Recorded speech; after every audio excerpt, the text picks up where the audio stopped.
Fight Plus is the ultimate digital platform for live sports and entertainment, and they're now offering a free 7-day trial at tryfight.com. Fight Plus is packed with a premium live event schedule, over 1,000 hours of live action every year, and a library of more than 4,000 hours on demand, plus exclusive content you can't get anywhere else. Fight is a great partner of ours. They support us, so let's support them. Give that free 7-day trial a shot, and you'll be a member for life. That's tryfight.com. TRYFITE.com.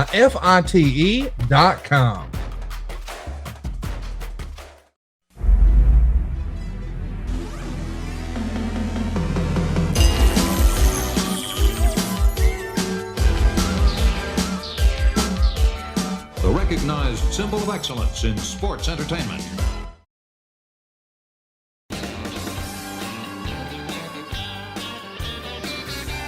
Hey, it's Conrad Thompson, and you're listening to My World.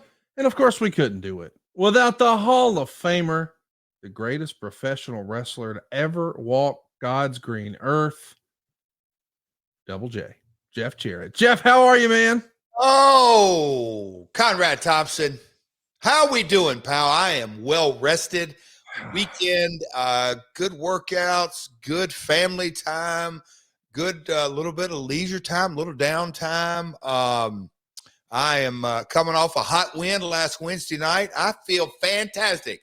I know you feel the same, Conrad. We were just talking about how well rested you are. I feel better than ever because I'll have you know, I came on this program and I called my shot. I said several weeks ago that you were going to beat Orange Cassidy and become the first ever AEW International Champion, and you did. I said on this program that the tag team that some genius put together of Jeff Jarrett and Jay Lethal was going to become the tag team champions, and they did. And then I said that UConn would win the NCAA title, and they did. And then I said that Bryce Young would be number 1 overall, and he was, and Will Anderson was number 3. 2 out of 3 for Alabama. Roll Tide. But as if that wasn't enough, next week, last week, I got on this program and I shredded that ass. And I was loud and proud and out front that Dax may fancy himself a tag team specialist and one half of the greatest tag team of all time. And I think there's a case to be made for that. But when it comes to singles action, I came on this program and I guaranteed that Mr. Dax Harwood would be counting the lights. He was down so long, I wonder if he lost count. There you see if you're watching. And by the way, what a professional you were to take his tag strap, throw it over your neck, and then say to yourself, Self, do I look camera ready? And have the wherewithal as you face the hard cam as a legend knows to do. And he looked at that title and he said, no, let me flip that around. This will make a good little 8x10. Boom, there you go, After Mags. Put me on the cover. And as if that's not enough, just 2 days later, poor Cash Wheeler got taken to the woodshed. As if it wasn't obvious enough. You guys are the former uncrowned tag team champions. I mean, you won them, and you just have the most shoddy referee in wrestling history over there. Screw you out of it. Oh. But we know you're the uncrowned tag team champions of the world, and you proved your point in consecutive matches last week. FTR don't want none. I mean, that's all it is. Speak, Nostradamus, speak. That's going to be your new persona on the pod. Nostradamus. Constradamus. Nostradamus, however you want to say it. Constradamus. What a way to kick off year 2. Radstrad. Oh, it is. Happy anniversary, baby. How about that? You know, this Thursday is my 4-year anniversary with JR. But yeah, 2 years. How about that? That's how many wins you hold over you and Lethal hold over FTR. 2. There we go. 2. Yeah, he can say top guy out. He's right. Top guy was out. Top guy, yeah. 2 top guys were out this past week. So roll Tide. Jarrett Lethal on a roll. On an absolute roll. Conrad, I was kind of look at that. Yeah, if you're looking on that's the visual right there. There we go. I mean, I need that to be where's the McFarlane statue people? You know, they did one for Austin. They did one for Triple H. They did one for The Undertaker and Savage. But we need that right there. Actually, if yours could move and it could do that little Tennessee 2-step thing. Well, tippy-toe. Oh God. Oh, Conrad, I was giving you a hard time being well rested. You've had a rough weekend. So, folks, I appreciate Conrad being here today, ready to go. He's had a bit of a little rough weekend, but that's okay. He's back on the Slept in south. a dining room. Slept in a dining room 2 nights in a row on an air mattress. That's the worst. I'm 41 years old, sleeping on air mattresses in my own house.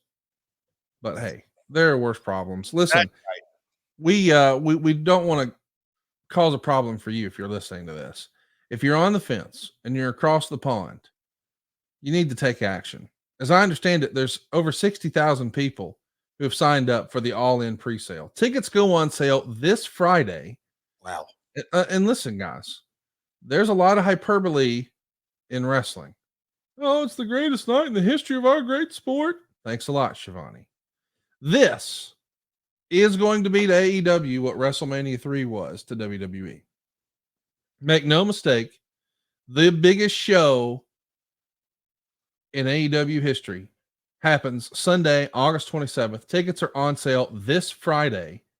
Ticketmaster.co.uk and livenation.co.uk. This is a big doggone deal. And Jeff's going to be there. And he's winning. I mean, this is a spoiler, so let's not leak this everywhere. This is just for my world listeners. But I have an in.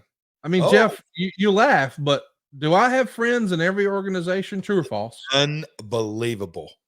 Nobody would think that I'm connected. But hey, you've been here, and the phone rings, and I hang up, and I say, that was so-and-so. Nobody would think, but I'm a hub of information. And the information that I've been given, oh boy, is that Jeff Jarrett wins the world title at All In too. Oh, seriously, that's what's happening. Oh, Conrad, All MJF is replacing the scarf with a guitar necklace, and you're strutting your ass out of Wembley with the AEW world title. You stop it. I'll get aside. I did media yesterday on a Sunday, a couple of UK outlets, and Wembley 100.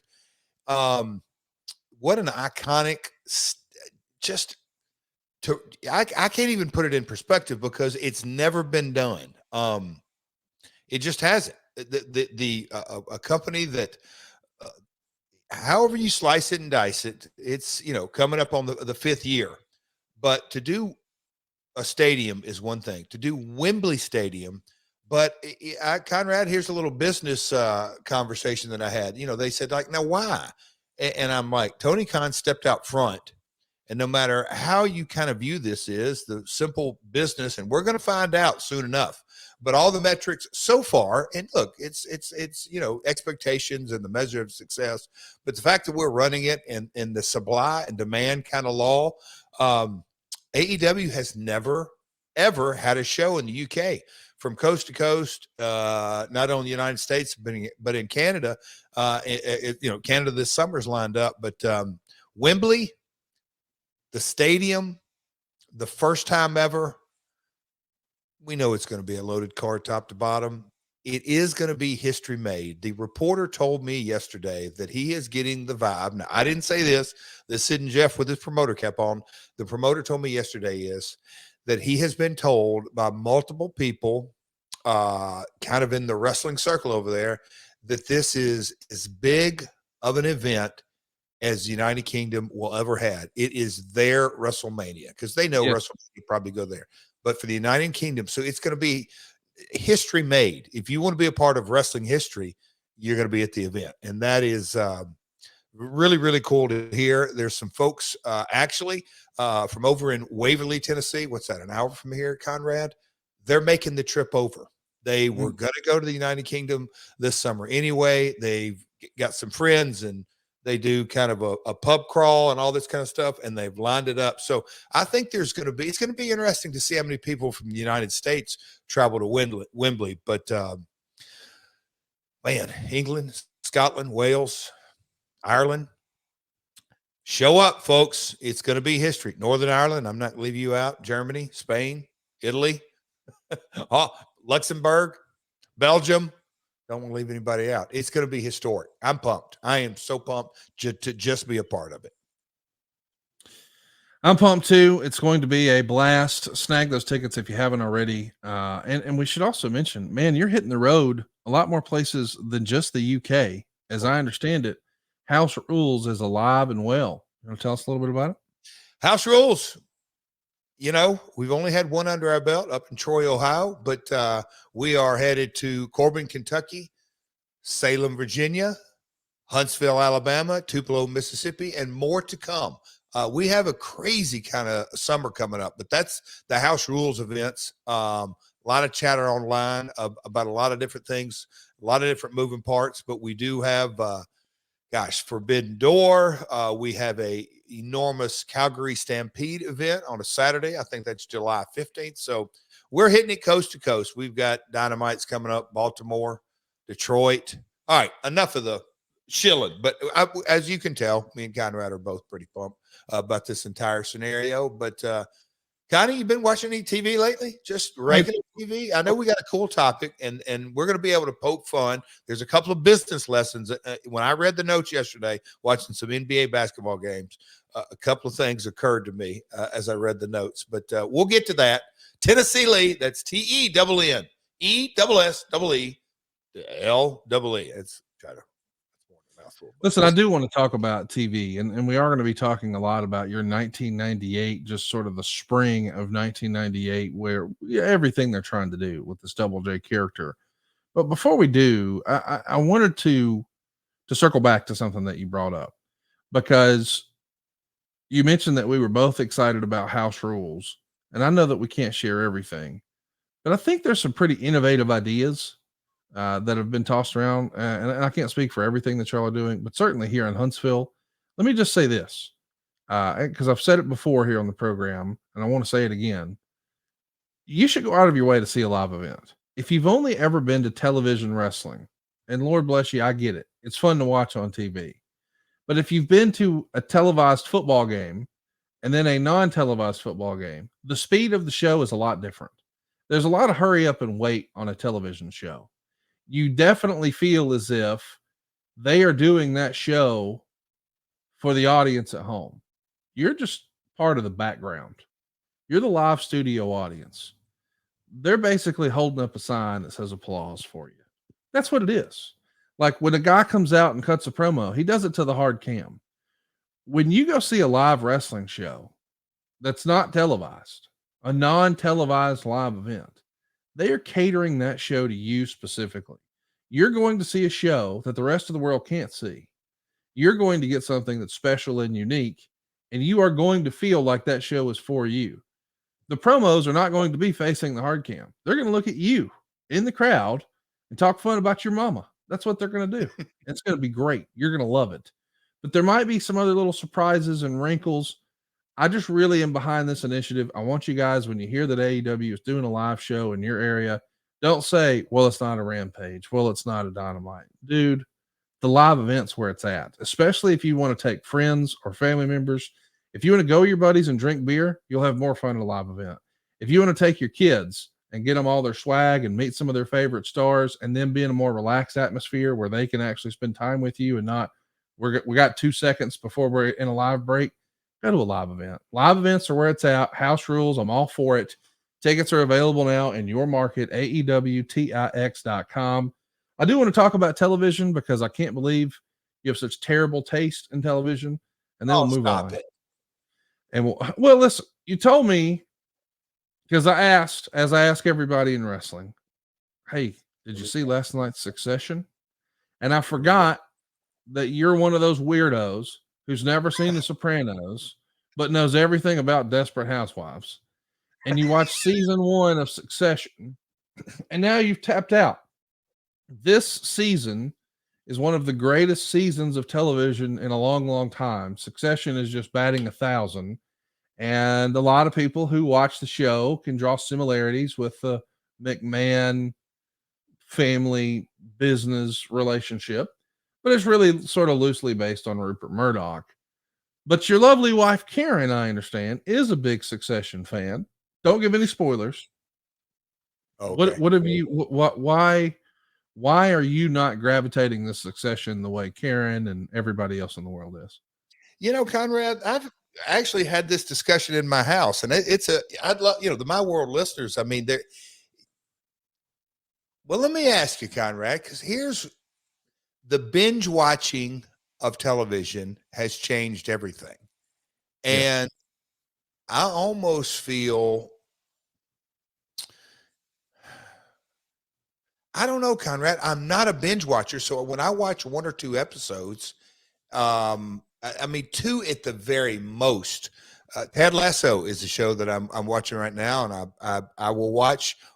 And Karen's already watched every Ted Lasso episode out. She said, "I'll go back and watch it with you." And I'm like, "Okay, that's all right." Spend a little time, a little spouse time together. But I just Succession. I loved everything about it, and could see the parallels in so many different ways, and just and not just the McMahon family. There's a couple of when family businesses that are super successful, and then the kids get up and they're working in it. It's a generational thing, but the dynamic and the writing was good. The acting was awesome, or was awesome. The parts out the season that I watched, but I can't give you an answer like, all right, why did I stop watching it? I don't know. I did that. Remember House of Cards was out several years ago? Oh, it was great. I watched every episode of season 1. Didn't follow up on season 2. I don't think I'm really a binge watcher. And before we came on the air, Marcus said, "Jeff, do you watch any shows?" And I said, "Yep, live sports." That's live sports is what I watch. Okay. And wrestling. I'm gonna give up on you. Anybody who will sit down and watch every minute of pro wrestling that's on TV, like you're sitting through MLW and Impact and New Japan and WWE and AEW, and you don't miss an episode. Like, I mean, I don't think all of our listeners really understand what a big wrestling fan you are. I think everybody listening knows I'm a big wrestling fan, but you'll text me, "Hey man, did you see they did so and so?" And I'm like, "What are you watching?" Duh. I mean, that's like you've caught it before me. I've missed it, but I listen, let me ask a favor before we get into our topic, because I'm pretty excited about where I think, I mean, I'm not going to say I know what's going to happen, but I think I can read the tea leaves. And I think that those suckers, FTR, might come around sniffing around looking for some sort of tag team situation, since you both just took them to the woodshed in singles action. If they're thinking that they want a tag team rematch, I don't even know that you have anything left to prove, given unless you pick the referee. I don't know. Either way, I don't mean to sidebar. I just want to ask a favor. And I don't, as a rule of thumb, I don't ask a lot of favors. Will that be fair to say? Yeah, absolutely fair to say. So I'd like one big favor. Next time you find yourself in the ring with Dax Harwood, and next time you find it convenient to kick him right in the head, just stomp right on his head, could you at the same time yell, "And tequila sucks"? Because you and I both know, even when you were in your drinking days, tequila ain't it. Tequila ain't it. Oh my God. Right gut. Terrible. No. Terrible. Make you crazy. So I think you should just hit him with some hard truth upside his head. Gotcha. A size 12 from Hendersonville. And then just let him know that tequila sucks. Conrad, speaking of tequila, do you know what probably the first person I think of when I hear the word tequila nowadays? Who's that? Pac-Man Jones. Really? That wasn't on your card, me coming out with that answer. No. Tequila, back in the day, I'm telling you, that tequila, he's not the only one. I had a couple of bad instances way back in my early 20s. That stuff, it makes you crazy. There's something in it. I don't know. Conrad, can you drink tequila? Listen, I'm forced to because I'm friends with Dave Silva. And Dave Silva, here we go. Tequila and like a Dos Equis. Well, I'm not doing the Dos Equis. But it's one of those things where you can't be rude and refuse a gift. So when he comes in with a round of shots and is handing them out, I don't want to be the guy who's like, "No, I don't do that." Gotcha. So I'll do it. But like after I do it, I'm like, why do people do this on purpose? Tequila is not good. I mean, FTR is not good either. I mean, they are. They're just not good enough to beat you, So as you're stomping Dax right in the head. Yeah, I will. Tequila sucks. And that Mr. Briscoe's my buddy. Back in the day, go ahead. your go-to mixer was Dr. Pepper. There you go. It was a Dr. Pepper and rum. Is that there right? You go. What kind of rum did you rock back in the day? Cheapest you could find.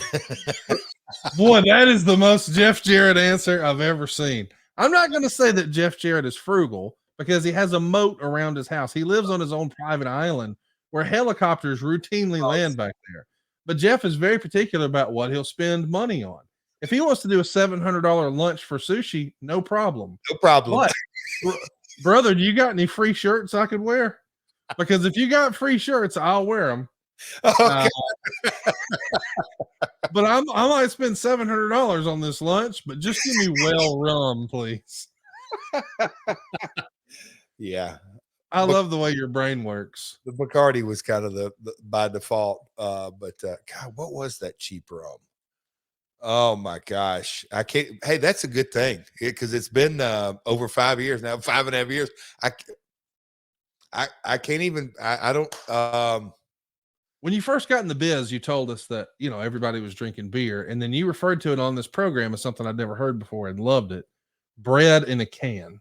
Yes. And I was like, okay, from a carb standpoint, I get where you're going. Like you're selling your body that's your whatever. I get it. So I can't be eating a bunch of bread. I get it. But I thought you would have pivoted to vodka and instead you went to rum. Was there a vodka phase? Buddy, you hit the nail on the head. Okay. Probably about under a year.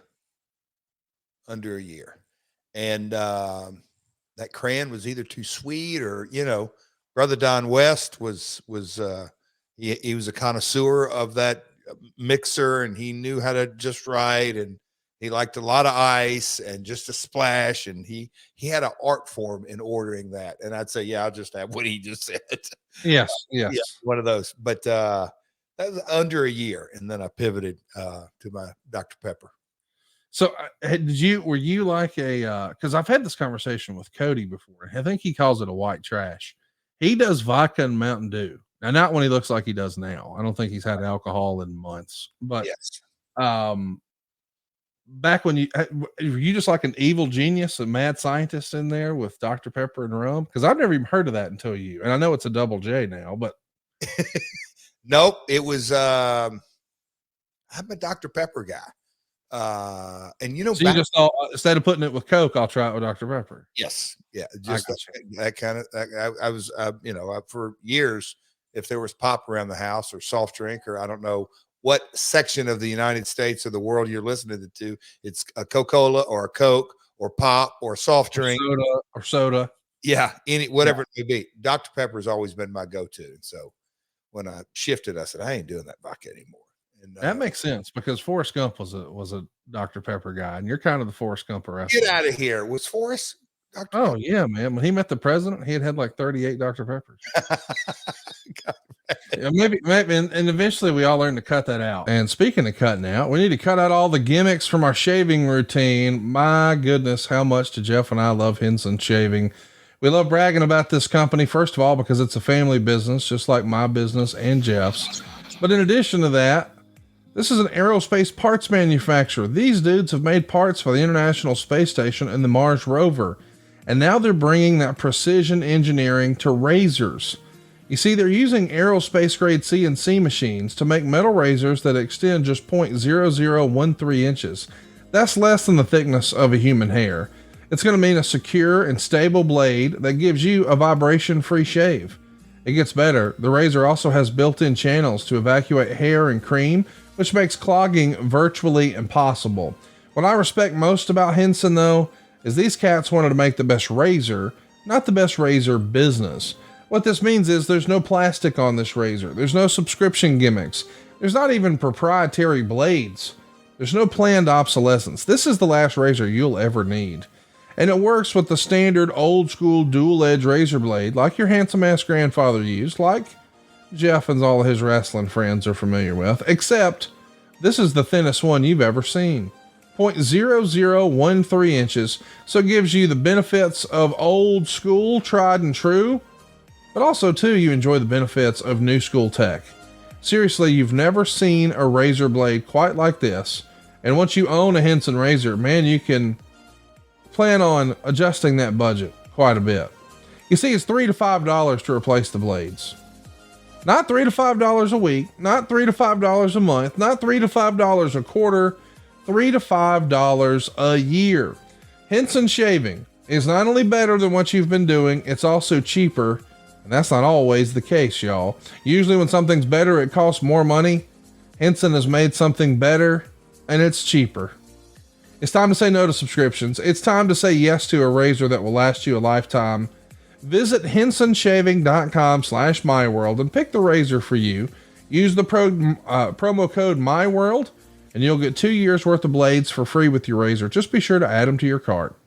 That's 100 free blades when you head to hensonshaving.com/myworld and use the promo code MYWORLD. hensonshaving.com/myworld and the promo code is MYWORLD.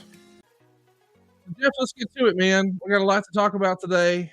We're talking all about 1998. And it's such a big time in wrestling. You know, the WWF was in dark times when you're there in 93 and 94 and 95.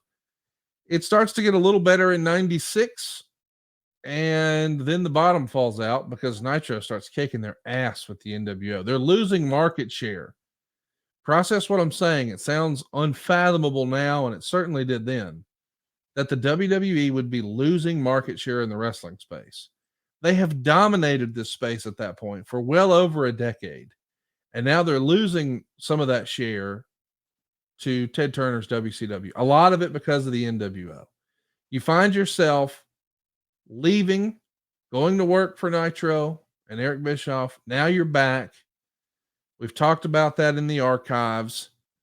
We're going to fast forward to the spring, we'll call it, of 1998. You're being involved with the NWA just sort of ends out of nowhere on March 2nd from Cleveland. The Observer had this to say. In the acid flashback moment of the show, Robert Fuller Parker Welch came out doing his WCW Colonel Rob Parker gimmick and introduced Jeff Jarrett doing his old Double J gimmick about being the world's greatest singer, etc., that he did when he came to the WWF years ago, and later talked about how stupid it was. I'm still trying to figure out whether to laugh at him, laugh with him, or cry for him. Jarrett wished the NWA the best of luck, said they weren't ready for a man of his talents and value. Fuller's new managerial name is Tennessee Lee, a takeoff on famous country music promoter and former wrestler Buddy Lee. Jarrett beat Flash Funk with the figure 4 in 3 minutes and 33 seconds with interference from Lee. Oh, and the North American title simply vanished as well. As I like to say, a lot to unpack here, Jeff. I'm probably imagining from your perspective, you're glad to have shed that NWA brand. Certainly it had name and value another time, another place, but here it's not headed in the right direction. But you were wearing NWA gold. That's just now vanished. Now you're put with a manager that we've seen on another program that I think you maybe have some family relationships that go way, way back with. And you're doing your old gimmick, essentially. How in the world do we get here? Well, Conrad, yeah, like you said, a lot to unpack. I think, man, and when you just said archives, and we're diving into year, it's hard to believe we're starting year 3, Conrad. Yeah. Let me ask you something because, well, let me give the set point of all this because I think it's important for this story that I came back in October. I did the whatever, my version of the pipe bomb or my version of the shoot interview, however you want to lay it out, and came through the curtain, and Stone Cold was not happy with me. And that, that kind of started my re-entry. So now we're 4 or 5 months into that. But during those 4 or 5 months into that, Steve would come out from time to time and stunner me and this and that. And I really hadn't, like you said, I did the NWA thing and the Aztec outfit, and it just kind of bounced around, and up and down and tried to get traction. And the NWA thing, I can remember thinking, okay, that belt's gone.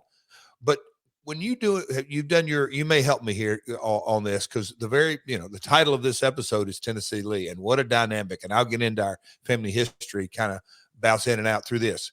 But do you remember how creative worked at WWE at the time during this? Like, because Cornette, that he was kind of the point person for the NWA.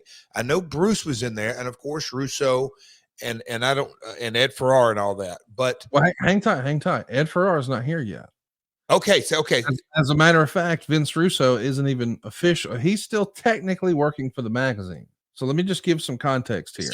This helps. Yeah. Russo had been with the WWF magazine, the editor of the magazine, for years at this point. And at some point around the Royal Rumble, 1997, he goes on Livewire and basically says, listen, bro, we all know that Bret Hart's going to win the Royal Rumble. And apparently that led to, as I understand it, a conversation with him and McMahon. And slowly but surely, he started to be present at some of these booking meetings that happen at Vince's house. And he's sort of explaining, hey, I think we're making mistakes with this and we're making mistakes with that. And as I understand it at the time, that table looks like occasionally Kevin Dunn, but pretty consistently Jim Cornette, Bruce Pritchard, Pat Patterson, Vince Russo, and of course Vince McMahon. Okay. It's not until April that it becomes of 98. So we're not yet here because we're talking about March 2nd, that it becomes official that he has a new title, that he's a television writer, and Meltzer would even call him the quote unquote assistant booker for Vince McMahon. Wow. Okay. So he's like the assistant to the guy. So that's like his official, unofficial title from Meltzer. But certainly there is a designation made that now he's an official member of the television writing team. Now that he starts attending meetings in 97, it's not until April of 98 that they make it official. And it's not, as I understand it, until June or July of that year. Maybe it was June, that Ed Ferrara shows up as like his writing partner, if you will. So thank you. And here's why I think yesterday, man, Conrad, I got to get you watching Steph Curry and the Warriors. But as I watched that man, he's unbelievable. He is unbelievable. But as I was going through the notes and starting and stopping all this, it occurred to me, how did Tennessee Lee get to the WWF? How did he arrive? I have my family, his grandfather, Roy Welch, was Nick Goulas, but Roy was one of my father's mentors. And look, so that's Robert's grandfather. His father, Buddy, and my dad were business partners, and Jimmy Golden is his first cousin. And me and Robert, my first big angle in Memphis is when he came out with a baseball bat, broke my arm. We worked together off and on for a long time, and then he switched babyface and became my partner, and we had a good run. So Robert was Akio Sato kind of taught me the basics of as far as training, but as far as a guy that, like, Lawler obviously helped me from day one. Lance Russell helped me a lot, but Robert Fuller, as far as kind of crafting stories and promos and what do you got, Jeff? And when I had to do a promo with him, he would say, hey, Jeff, why don't you start? Okay, of course I'm going to start, because he's much, much better talker. But Robert would, he say, all right, what do you want to say? And I'd kind of think through it, and he would give me suggestions like, well, why don't you maybe say this or that, and maybe craft it here, and why don't you hand it off to me? Robert kind of taught me an ebb and flow of promos that, I mean, he's, to me, one of the greatest talkers of all time. Now, you're not going to see it in the Tennessee Lee. You're not going to see it, obviously, in WCW and Colonel Parker. It's just a different time. You go back to the territory days when the promos are literally what drew the money, and you had to tell a story, and you had to give the right promo to sell the right tickets. Robert could do it as a heel and as a babyface, and his older brother Ron could as well. But kind of that art of the promo, days gone by, I'm not saying we go back. There's a lot to that this day and age that I think if you take and modernize some some of that art and some of that craft and used how they sold tickets by talking them in, from Terry Funk or Austin Idol or Jerry Lawler or Dusty Rhodes. I mean, we could go to any of the territory stars that kind of modernize it. And then you kind of look at Mick and some different promos, and certainly a Cena, but just the great promo guys. And I think there's a difference between a great promo and a money-making, ticket-selling promo. But anyhow, Robert was one of those guys back in the day. He helped me tremendously. But as I was looking kind of through the research and everything, I was trying to say, Conrad, I asked myself, no, how did Robert get to the WWF? I'm the one that with the relationship, and I don't ever remember pitching this because I was into the Jim Cornette and NWA story. And, like you said, I'm the North American champion. Where the challenger, where are we going with this? And Conrad, literally, it was as if changing jackets or underwear. 1 week NWA's on TV, the next week they're gone, like game, set, match. And Russo had zero knowledge of, I don't think he'd ever met Colonel Parker. That's why I ask you. So I got to believe Bruce pitched Robert. Do you know that to be a fact? I don't know that to be a fact, but I know it's not long for this world. He's only here until August, but he shows up here in March with you. So just a handful of months, 5 months, maybe. Yeah. But what here's where the kind of the step back and looking at Double J came in. I was getting dropped by Austin. We were obviously, and even I kind of, as I was reading some things and I went back a little bit outside this episode, when Stone Cold was coming down, giving me stunners and this and that, and all this kind of stuff, obviously McMahon approved that. We were eventually going there, but we never got there. But during this time, the NWA in, then out. So then when we rebooted the Double J character in the Attitude Era, and we're going to get to it with the horse and the lighted up deal, Robert in his role at this stage of his career was tailor-made for it. I mean, so damn entertaining. And I had spelled my name, so he dovetailed right on top of that. And you look at Robert, I mean, he was really good, great promo. And look, we both went into this like, hey man, let's give this thing a run. So it was very entertaining. It was very entertaining riding with Robert, traveling with Robert. But in the ring, it was kind of that dynamic. He's Double J's promoter, and we didn't do that the first go around. It was the roadie. So it was a different twist. How are you told we're pivoting and we're going back to the old school Double J character? That's the kind of thing that I thought through yesterday reading research, Conrad. I don't recall, hey, NWA's over. We showed up and Robert's there, and I'm like, well, I'll be damned, Robert. How you doing, pal? I mean, and again, we had worked together and our families worked together multiple generations, but I didn't know he was coming in until I saw him in the dressing room. I mean, it's the rest of it. That's what I'm saying is I'd love to ask, because Bruce will have this recall and Bruce will say, yes, in a meeting, and Vince said, hey, let's go back to Double J. It worked, but we need something different. And I can just see Bruce sit back and go, well, he had a roadie. Let's give him a promoter. Okay. I love it. Who's the promoter going to be?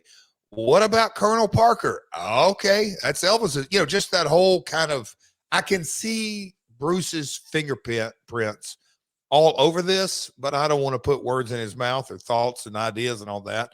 I was hoping that my broadcast partner would have the answer, but you don't, but that's all right. No, I mean, throw that picture up there again. Let's look at that picture again of you and Tennessee Lee. I want everybody to see this, because this is one of those miracles of photography in the WWE, if you will. As I understand it, because I've met Mr. Parker, and he's taller than me. Hell yeah, he's 6'5". And I don't mean to. I think I'm taller than you. So I'm just looking at this photo where y'all appear to be the exact same height, and I say, how much of this is just because he's wearing a hat, or is Mr. Parker doing the old split-legged announcer deal, sprawl out so you don't look taller than the talent, or are you standing on a box? Conrad, I don't know if you understand what today is, but today is not only our 2-year anniversary, it's also the anniversary of the Scott Steiner math promo.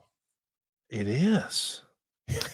So with that being said, we may or may not be able to get Mr. Steiner to do the math equation, and it will extrapolate out, and you will know exactly.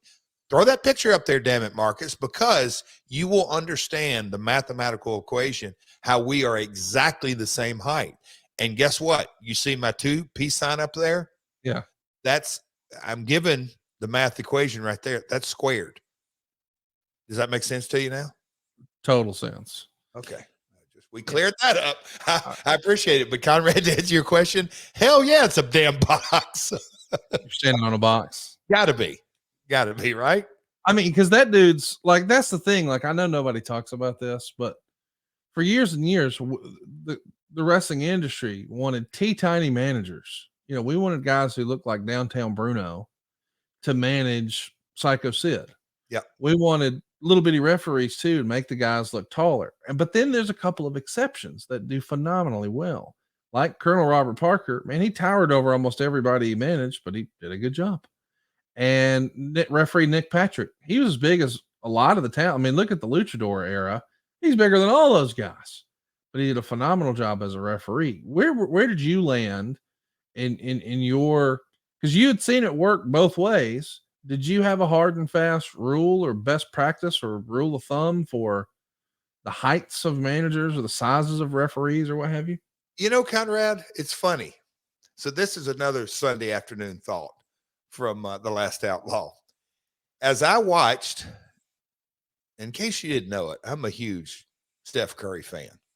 And he may go down in history as the greatest shooter that the game of basketball has ever produced. But as I watched him perform yesterday, and it's a performance, it's a step above playing the game. It really crystallized in me that he may or may not be the best shooter. I think everybody will be able to debate that, and Ray Allen and all kinds of things. But I don't think the game of basketball has ever seen a better ball handler. The ball is an extension. You cannot get it from him. He gets his shots open because he's the very best at the most simple thing that you do on the court, and that's dribble a basketball. The reason I bring this up right now is that Robert's 6'5" and the anti-manager during this era. But Yes. Because he could talk, he had a job. Nick Patrick, big, maybe not the typical. He liked to wear his hair long. I mean, I'm not going to say he's anti-ref, but he didn't check all the traditional boxes of a referee, but he could call a match for both guys. He's just not good, but great at what he did. I kind of looked during this era, Conrad, of the Double J reboot, the NWA, I say the promo and piss off the top babyface and really didn't recover for another year and all that kind of stuff. Had I not been able to do the basics of a match really, really good, I just think it boils down to if you can perform really good at the basics of your industry, I'm not going to say you have a job for life, but man, you rise right to the top because the booker, the promoter, the creative dude can plug you in and know that you're going to deliver. So do I have a default?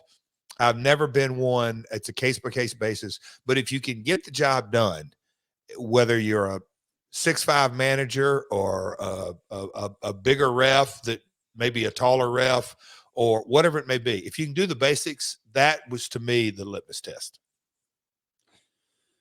Well, I'm glad to hear that you weren't. Yeah, it makes a lot of sense. I mean, sincerely, I know that that's always been a thing in wrestling, but I didn't know in Memphis was that something that was drilled in one way or another, because I don't think it's any trade secret. Lawler, not the biggest guy in the world. Mr. Dundee, certainly not the biggest guy in the world. So I didn't know if, as a rule of thumb, maybe your dad or your grandmother said, son, you can't have a referee more than this, or you can't have a manager more than that sort of thing. Oh, it was none of that. Frank Morrell was a referee for years in here, and he was a former pretty big heel, 6'2", 260. So no.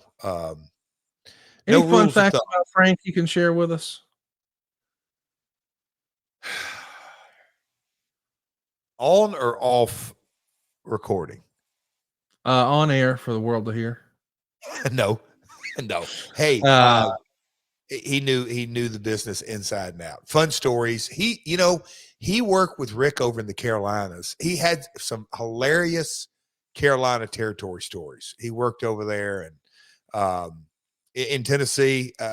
Frank, great dude. I mean, what a storyteller. And it's those guys in the territories that just, he worked in Atlanta, he worked over in Charlotte, lived in Memphis. Just the territory stories.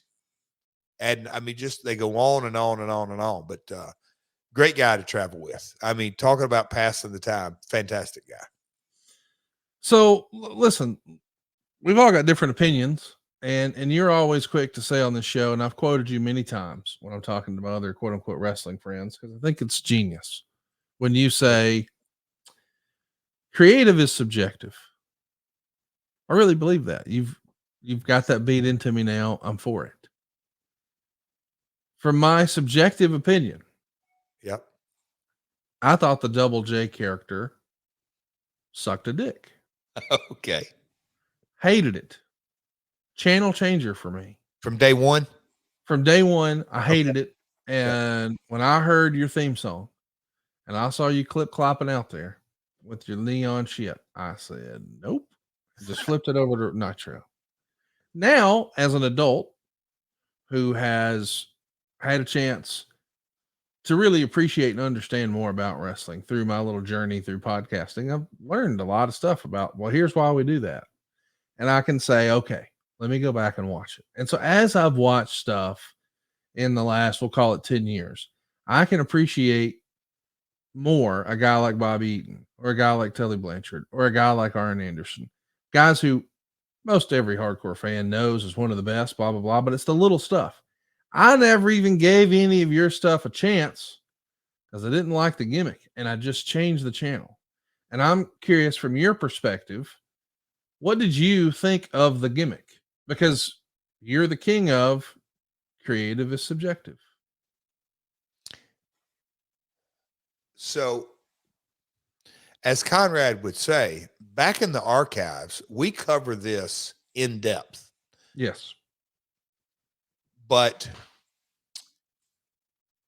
for the new generation era that had all kinds of characters, you name it, I thought the character in a good way was detestable. There was nothing there was, he was, man, I hate to say it. God, he can wrestle. I remember Pat Patterson laying out the matches, me and Scott Hall, and like, hey, Scott, let him out wrestle you a little bit. And Scott going, yeah, that's cool. I'm just going to nail him with a punch. But, and I say this, that, yeah, okay, the outfit, it's different. And you called it, or Eric called it, and you went along, and then the Dick Dancer outfit, and then the flashing lights, and then Venetian blinds is my favorite way to describe it. There you go. But from the outfit to my Southern twang to the spelling of the name, it's one thing to have the Southern twang, but it's another to kind of throw that in your face and spell out your own name. I think that's, when you think of Vince, and not just with the Double J character, but multiple things, how he could, we talked offline about, and I said 3 types of people in this business as far as creatives. There's bookers or matchmakers, there's writers, and I'm not just saying script writers, but there's kind of people that write copy, and then there's promoters. But to promote the Double J character, I thought it checked all the boxes. Yes. In a good way, because he's going to deliver a good match. He can talk, he can work, and there's enough meat on the bone that I think you could fill in the blank with multiple people that are on TV every week right now. And Conrad, I want you to hear me out, and I don't want you to say any names unless you want to, and maybe you go back in history. But if you ask yourself, why is a Double J? I think you can answer all that. I think there's people on TV every week now is you go, What's his character? What's he about? No character development. I thought the character, because that was your question. What did you think of the character of Double J? I thought it checked every box. Well, let me explain. Now, what we're looking at here, if you're watching over on YouTube, that's from your first run. So I guess what I'm getting at is, and I appreciate what you said about a lot of guys today don't really have defined characters. Just about a month, maybe 2 months after you reemerge as Double J here in March of '98, we start to see vignettes for some new characters like Val Venus, the porn star, and for Edge. And the vignettes for Edge were great, but like to your point, we know that you're an arrogant asshole, self-centered, quote unquote, performer that we've never actually seen perform musically. And we know that Val Venus, he's not a country music singer. He's an adult film star. Yeah. But what was Edge? He's just like an angry dude beating up people on a subway with leather pants. So like, we don't really know. So I understand and I appreciate where you're going, but I also wonder, because even when you started to describe the character, you're talking about in that new generation era where we had, Duke the Dumpster Drosy and all these other guys. But now we're in the attitude era, even though we're probably not calling it that yet. We're pushing the limits of things that we've definitely shifted gears creatively. And now you're going back to that. And I just feel like I could see how you might think at the time, this is a step backwards. I cut a promo on how stupid this was when I came back. Yeah. My first promo here is telling everybody I'm the real Jeff Jarrett and I'm not putting on that junk and I'm not playing the games in Atlanta and blah, blah, blah. Fast forward a handful of months. Here you are doing what you made fun of. Yep. It feels like a step back. And I know that you are a self-confessed delusional optimist. Did you find out you're doing that when you show up at TV that day and Colonel Robert Parker's there and they're like, hey, we got this horse for you and here's your light up shit? Is that it? It was NWA bring your Double J in between the weeks of creative, because I had to bring the different outfit, bring your old Double J stuff. And I'm like, oh my God, I got to go get that. Yeah. Okay. I got that. What about the jacket? What about the light up? I think we're bringing the light up stuff. Do you have anything, your old stuff? I'm like, well, I got to go get it. Yeah. Conrad, without question, I felt we'll call it the Indian Aztec look. Mm-hmm. The NWA look. The NWA look. I thought, okay, this is what they want though, because creative services, I mean, that was, it came from the top. That's why I appreciate the little quick history lesson. So Cornette and Bruce, they were really doing creative during this time, and obviously answered events, but obviously this is what creative wants. We went into the kind of that look. And then when we took a hard left and we, took a step back or went back to the Double J character, I said, hey, delusional optimist, I'm going to do the very best I can with it. I did think the addition of Tennessee Lee had a new twist, and I didn't say it back 20 something years ago, but I felt it. We are the like you said, the Attitude Era wasn't named, but it was really an anti-attitude type character.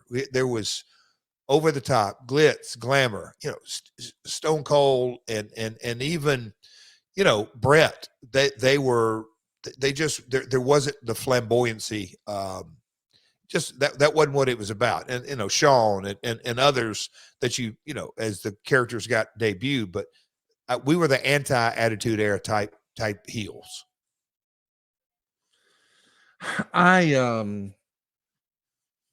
I love talking about this era of your career because it feels like you've rolled the dice. You left the number one show to come back to the number two show that you've already walked out on once. And now you're back and you get to cut this crazy promo, which we've covered in the archives. And eventually we know you're going to catch a stunner. So it would feel like, hey man, I'm fixing to be working with the top guy. Cause in early March here, we're pre WrestleMania 14, but we know this is his time. And it doesn't happen. Instead, we pivot to the NWA, and now we're going back to the original Double J gimmick. And listen, I know you're a delusional optimist, so you weren't losing any sleep, but I sure do wish you had a Sleep Me back then. Man, I love talking about Sleep Me sleep systems. Are you someone who needs extra recovery from that last workout? Or maybe you're like me and you just sleep hot in general? Well, you don't need to suffer, wake up tired, or wake up sore with Sleep Me's award-winning sleep systems. You see, this is a mattress topper that goes over your current mattress. You don't need a new mattress, but what it does is it uses water's amazing thermal powers to cool your bed down as low as 55 degrees. And that means no matter how hot you get, you can always sleep at your ideal temperature. Sleep Me makes customizable, climate-controlled sleep solutions that help you improve your entire well-being. Prior to Sleep Me, man, I was tossing and turning. I was up and down and fighting with the covers. I'd have to crank down the AC. Seriously, I was sleeping 5 or 6 hours a night. Not anymore. Now I'm getting a full night's sleep, sleeping 7, 8, sometimes even 9 hours. Man, I just wake up feeling refreshed. I don't need a nap in the afternoon. I don't have that afternoon crash. All that is a thing of the past. And I know I'm having bright, vivid, colorful dreams for the first time. That tells me I'm getting that REM sleep. Now, these sleep systems work on all types of beds, even your adjustable beds. And maybe you've got a partner who likes a different temperature at night. Well, I do too. No sweat here either, by the way. They've got configurations for dual temperature control. My wife actually likes to get into a warm bed, but then she doesn't want to get all hot and sweaty, so it cools her down. That's right, it drops the temperature. She schedules that. So she climbs in a warm bed, it cools her off so she sleeps great, and then it warms her up to wake her up. She set her schedule one time, and now she's doing it every night. It's pre-programmed. How do you beat that? And right now, Sleep Me has 2 water-based sleep systems, the Dock Pro and the Cube. The sleep systems are going to go ahead and get your bed down to 55 degrees. And the Dock Pro, man, it's their newest, most powerful system.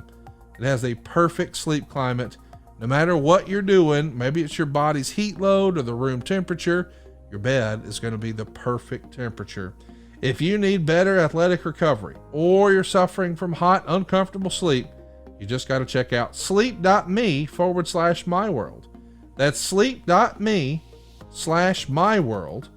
As a listener to this podcast, you'll save 20% off on a sleep system if you use the promo code MyWorld. This really is a game changer. You need to check it out. That's sleep.me/MYWORLD. Sleep.me/MyWorld. You'll save 20% using our promo code MyWorld. So Jeff, let's get back to it here. We've got Vince Russo in power.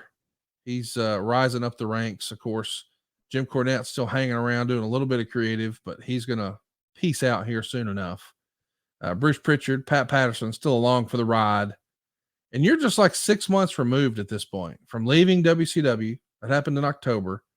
That infamous, blasphemous promo. And now here you are getting ready for WrestleMania with your old gimmick.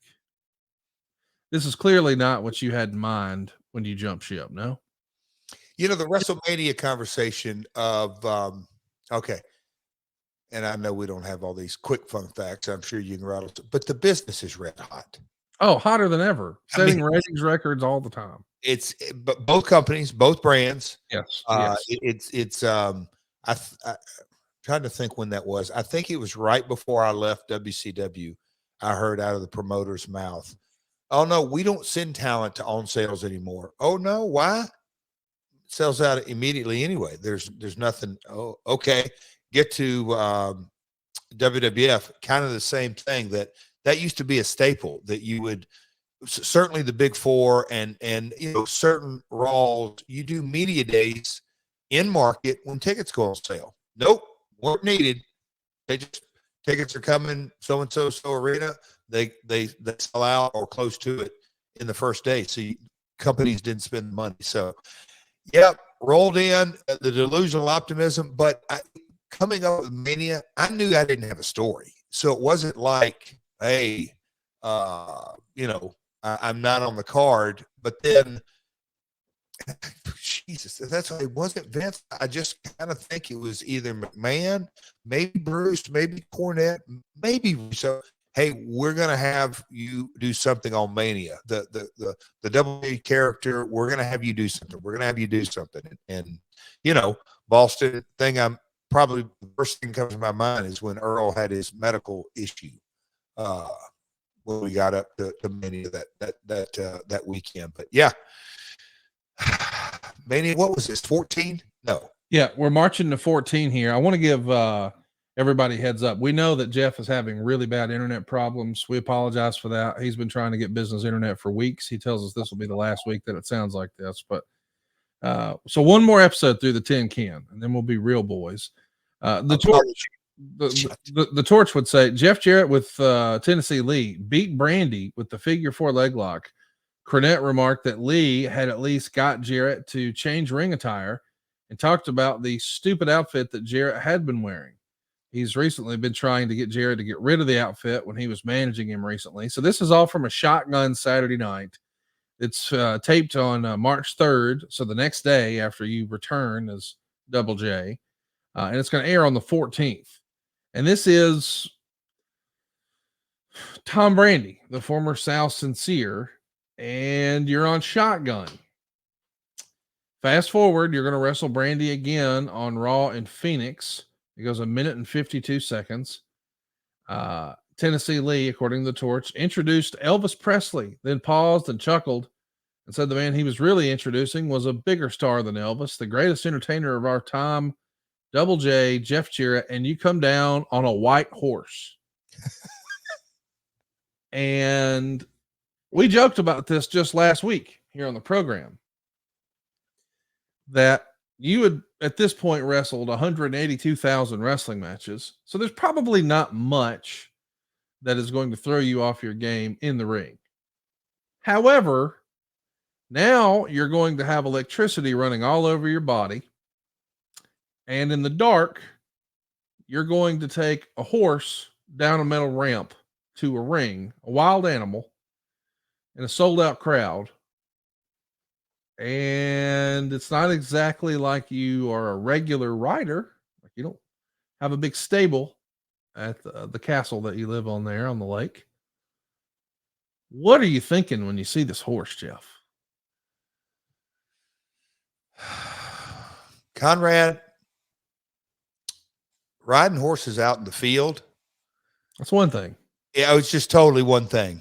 Riding it on Monday Night Raw down a ramp, not knowing the horse. And to me, that was kind of okay. So that's what I was taught from a really young age, because we would have horses and, hey, Jeff, stay away from that one. Hey, Jeff, watch this one. Hey, Jeff, when you put the saddle on this horse,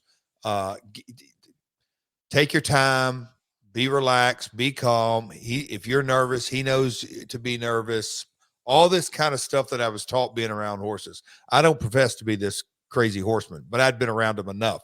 But it was also they're animals, and they're dangerous. They can hurt you if you're not careful, and also you have to know the horse. That's what I was taught. Now Robert, an even better horseman than me, he's like, Jeff, you mind if I get on that horse first? And I'm like, have at it, pal.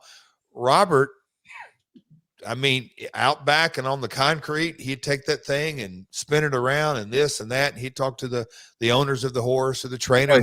Wait. Colonel Robert Parker's out back taking that thing, spinning around. Are we still talking about the horse that he's spinning around? I'm just trying to follow. I want to. Did I just throw you a softball and didn't even mean to?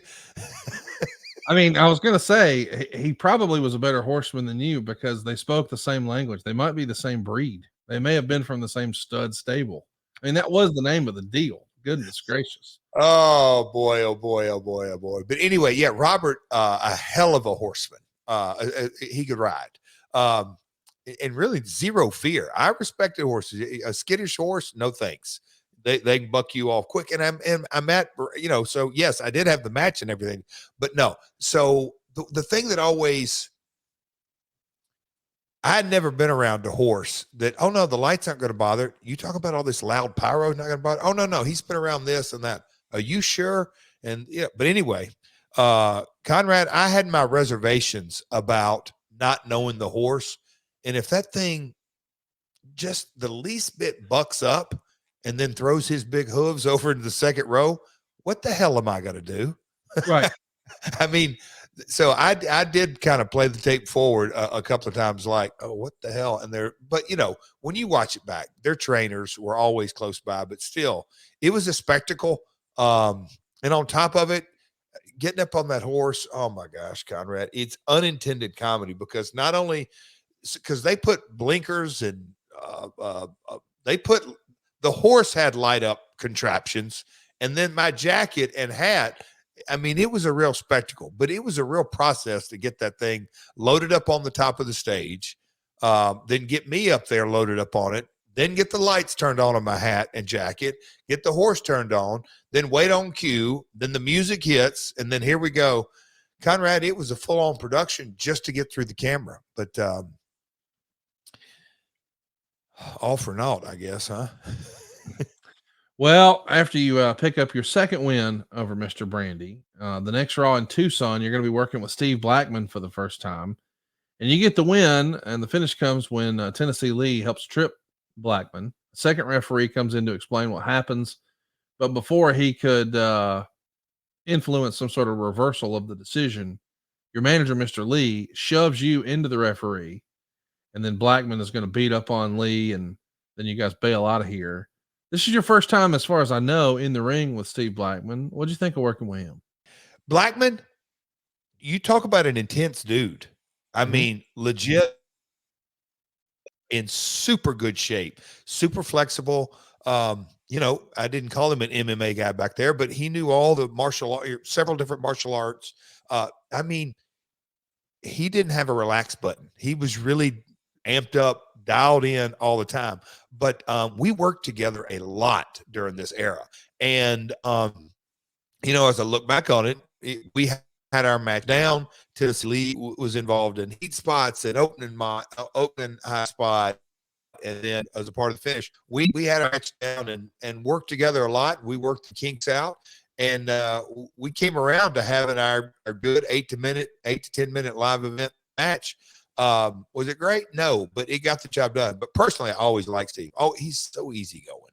I'll say this: Owen used to have a lot of fun around Steve, because sometimes Steve wasn't exactly sure how to take Owen in his ribs, but Steve's a great guy. We know these days he's a bounty hunter, as I understand it. So mind your P's and Q's. Yeah, I think in real life he's a bounty hunter now. I can see that. Which checks out. Yeah, I can see that. So listen, let's talk about it. You, Lord bless you. Here we go.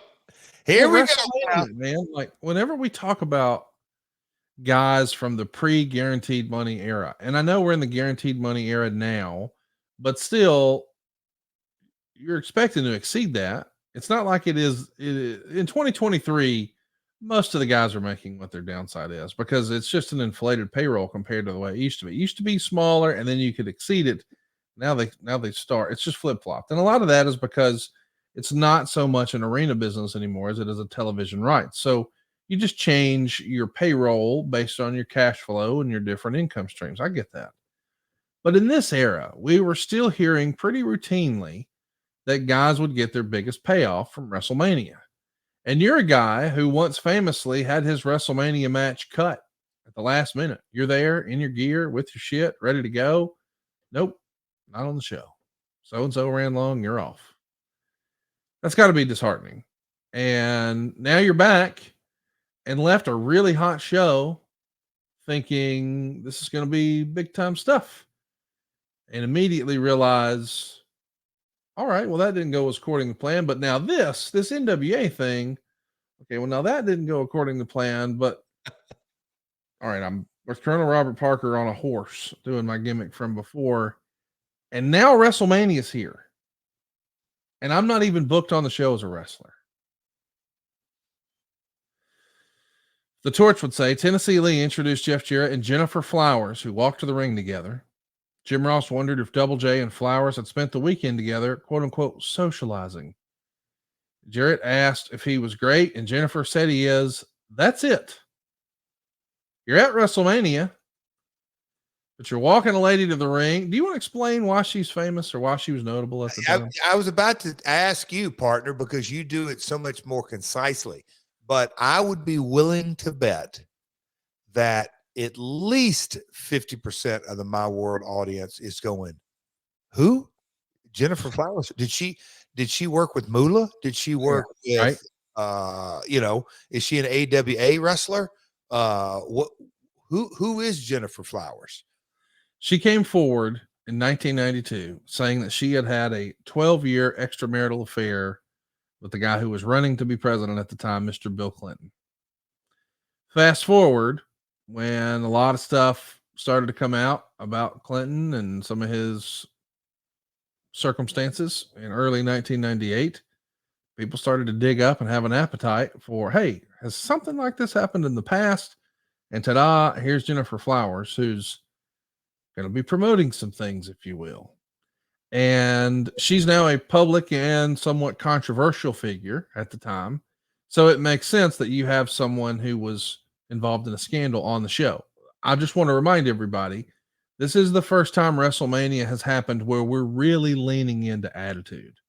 So the prior year would have been Undertaker and Sid on top, that fabulous I Quit match with Steve Austin and Bret Hart. But you also had some silly stuff on that show, like the Sultan.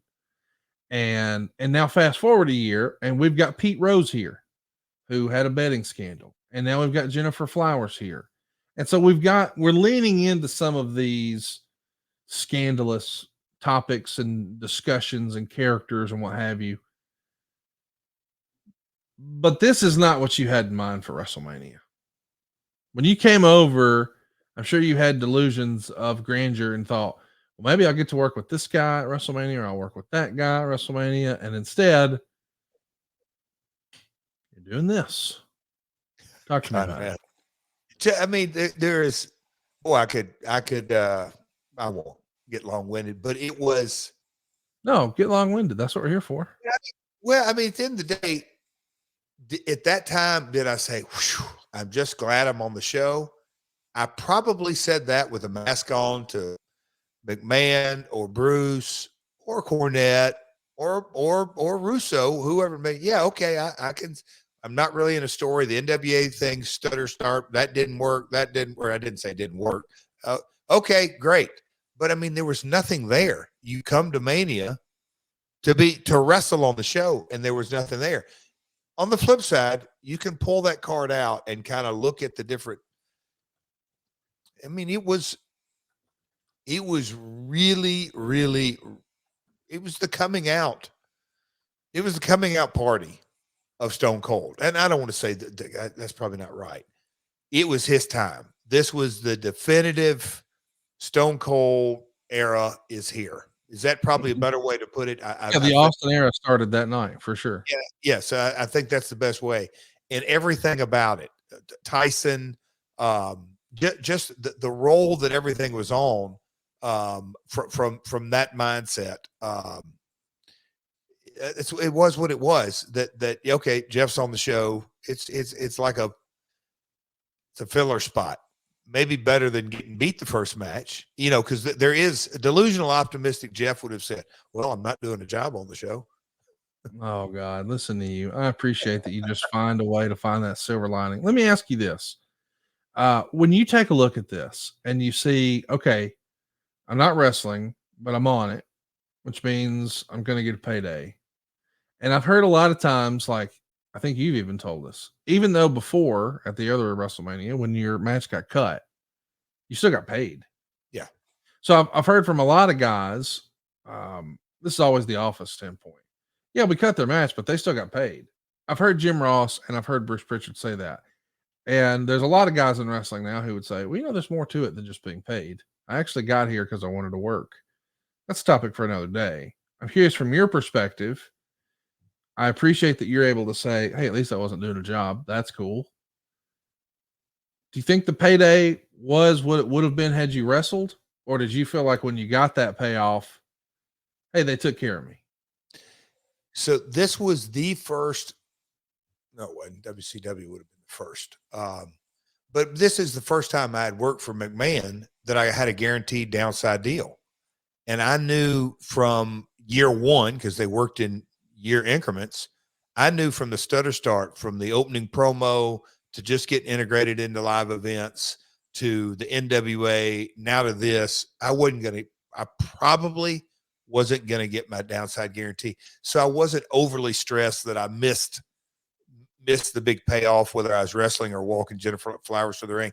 I'll just say this. I don't recall the financial consequence of this situation weighing heavily on my brain because I had a nice downside. I want to mention what's in the Observer. Jeff Jarrett beat Aguila in 2 minutes and 37 seconds in a hilarious example of stupidity and messed up execution. Aguila has no clue how to sell, so they book him in a match where he's supposed to do nothing but sell. The finish saw him go for a spinning moonsault, which Jarrett was supposed to get out of the way of and have it missed to set up the finish. Unfortunately, Jarrett moved and landed perfectly on top of him. Aguila sold it as if he missed. Jarrett got up and the fans groaned, seeing how bad it looked for them to sell it as a miss when he hit it perfectly. And then Jarrett, with all of his experience, should have at least called a quick audible, but instead went right for the figure four anyway. Steve Blackman did a run-in afterwards. Tennessee Lee was doing color commentary and said he would have a surprise for us next week on Raw. Steve Blackman then attacked Jeff Jarrett after the match. Man, every now and again, timing's off. This looks like one of those moments. What do you remember of this match? I don't remember it specifically that Dave had it laid out. I think how Dave said it, hit it perfectly. I think that's kind of wordsmithing. Also, no, was this a live shotgun? Because if it was a live shotgun, I rolled right on through it. We got to go for time. And I don't remember him connecting solidly. And I went on with kind of what we had laid out. I don't want to say there's any language barrier or any other issues other than, hey, we got to get to the finish now. Well, here's what I know. I know that the surprise that was promised on commentary from Tennessee Lee, it never takes place. The next episode of Raw, which is 331 in Syracuse, that's where it's taped. It's going to air on April the 6th. That's where we would see Blackman defeat Brian Christopher by submission. And after the match, Tennessee Lee starts to introduce you. And as Blackman is looking towards the stage, you hit him from behind with a guitar. You're clearly excited about having the guitar as a part of your repertoire. But as far as I remember, this is when the guitar smashing starts to really take off. I mean, I know you had done it before, certainly helping Ahmed have his first loss and what have you, but do you think this is like when the smashed guitar became just a regular part of your presentation? Is this it? It's certainly, I mean, I'd have to say kind of later. Well, no. So, yeah. I mean, the start of it, like you said, the Ahmed, I think it ramped up, but as it got rolling, again, the Attitude Era, the violence, just kind of working into the spots, the reaction. And that's the thing too, that the NWA thing, it's not like that didn't get I mean, of course, Cornette's a hell of a talker and the different folks that I was paired with, it's not like they were getting bad reactions. To me, it didn't kind of fit the menu of the Attitude Era. But from the NWA and then, progressing over into this with Tennessee Lee, the reactions we were getting were very good. Now, also, I'll be the first to point out, sellout houses tend to do that. You could get a hell of a reaction multiple different ways. But as far as kind of this launching the guitar, I think it's certainly the early days. I would say it really took off once I shaved my head. Okay. Cut my hair. I would say once I cut my hair and had the guitar and that I had a new attitude, pardon the pun. That's when I think the guitar smashing started really kicking in high gear. Next up, we got Mayhem in Manchester, a UK only pay-per-view, and that's going to happen on April 4th. And the following days, you're in Germany. You're going to be defeating Brackus by submission. It's a figure 4 win every night. But the last night, you get to wrestle your old pal from the Disciples of Apocalypse, Skull. Mr. Don Harris is going to go ahead and be your opponent. I'm sure you're excited to be working with him, but we haven't spent a lot of time talking about Brackus. What was he like? Good dude. I mean, doing the research, I'd completely forgot about this tour. Like, completely. So this is the post WrestleMania yearly tour where you got great payoffs. I was in a position that, I don't remember specifically. I don't know why Brackus went home, or did they change the card up and the shows were too close proximity, or did somebody have to go home, or somebody get hurt? But they were quick 6, 8, 10-minute matches with Brackus, and fine. I mean, strong dude. Obviously, if you see a picture of him, you'll understand. But just not a lot of experience. It's just that simple. Not a lot of ring time. You wind up on the infamous Raw from Philadelphia, April 13th, 1998. This is the episode that's going to end the Monday Night War streak of 83 weeks for Nitro. Wow. And it's the promise of Vince McMahon versus Stone Cold Steve Austin, who has promised that he's going to have one arm tied behind his back. That is the thread long show. We squeeze you in here where Taka Michinoku gets a win over you by DQ. And it's because Club Kamikaze, who we know eventually becomes Kai and Tai, they interfere and attack Taka. But what's interesting here is you're wrestling in a ring that's filled with flyers that have fallen down from the ceiling. As you're making your entrance, all these pamphlets, these flyers, these leaflets, if you will, promoting you as the greatest entertainer and blah, blah, blah, they fall from the ceiling.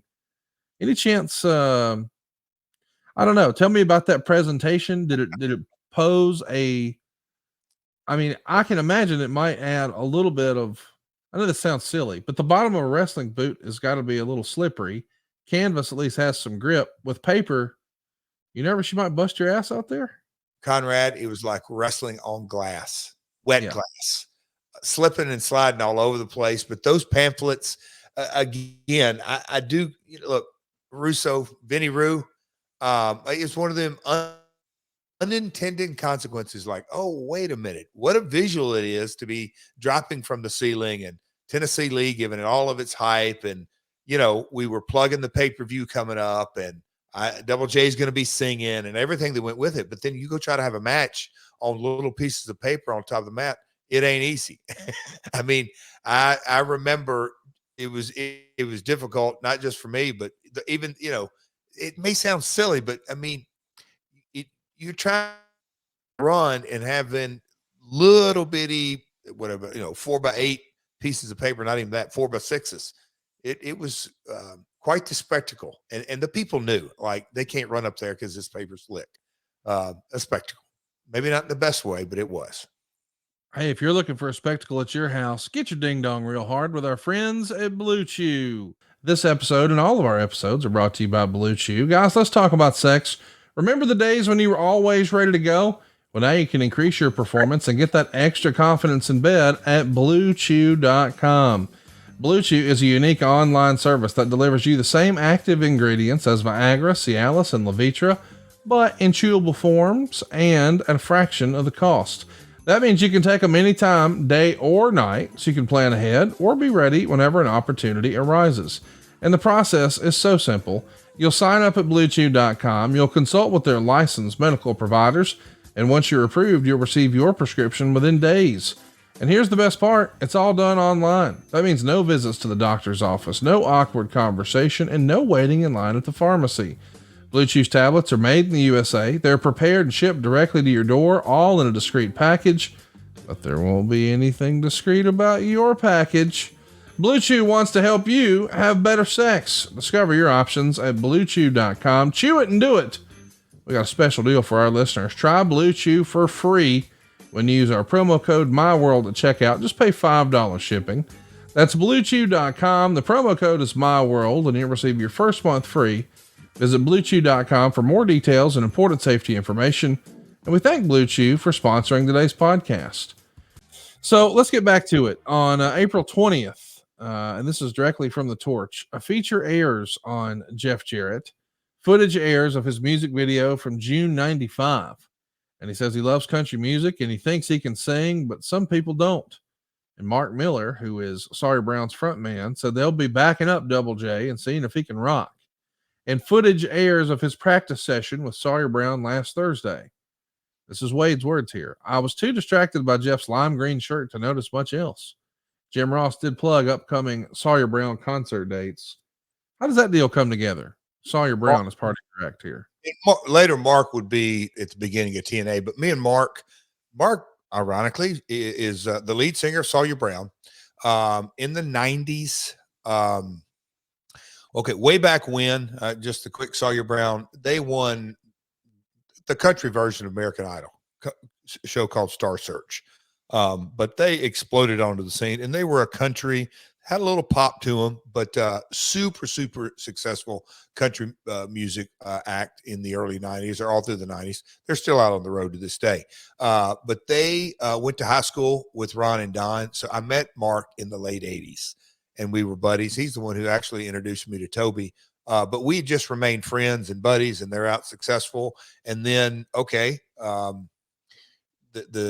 the Double J and the Tennessee Lee, and okay, how are we going to keep progressing this? Well, you just referenced this earlier, kind of putting the meat on the bone. Here's this wannabe country music center that hadn't sung, and now we're running on what, 3 years, and I still hadn't sang. I did the lip sync video. I said, let's put some bite into it, and that's how it all came about. All right, Jeff, can you really sing? Well, best way to do that is let's let him sing with the legitimate selling, act. And again, these guys had number one after number one in the country music genre. But Mark, super successful businessman as well as country music artist, and got a song, one of their hit songs, Some Girls Do, and I sang a verse and he sang a verse, and we traded and sang the chorus, and off we went. But it was to put some bite behind the Double J character that, okay,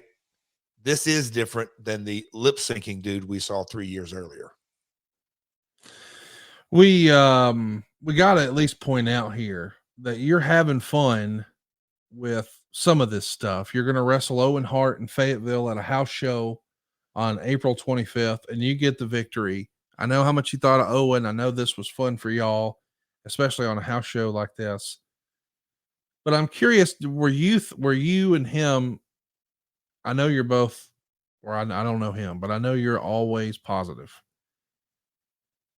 But this is a guy who probably felt like, he had a great feud with Stone Cold, and now apparently Stone Cold doesn't really want to work with him or with you.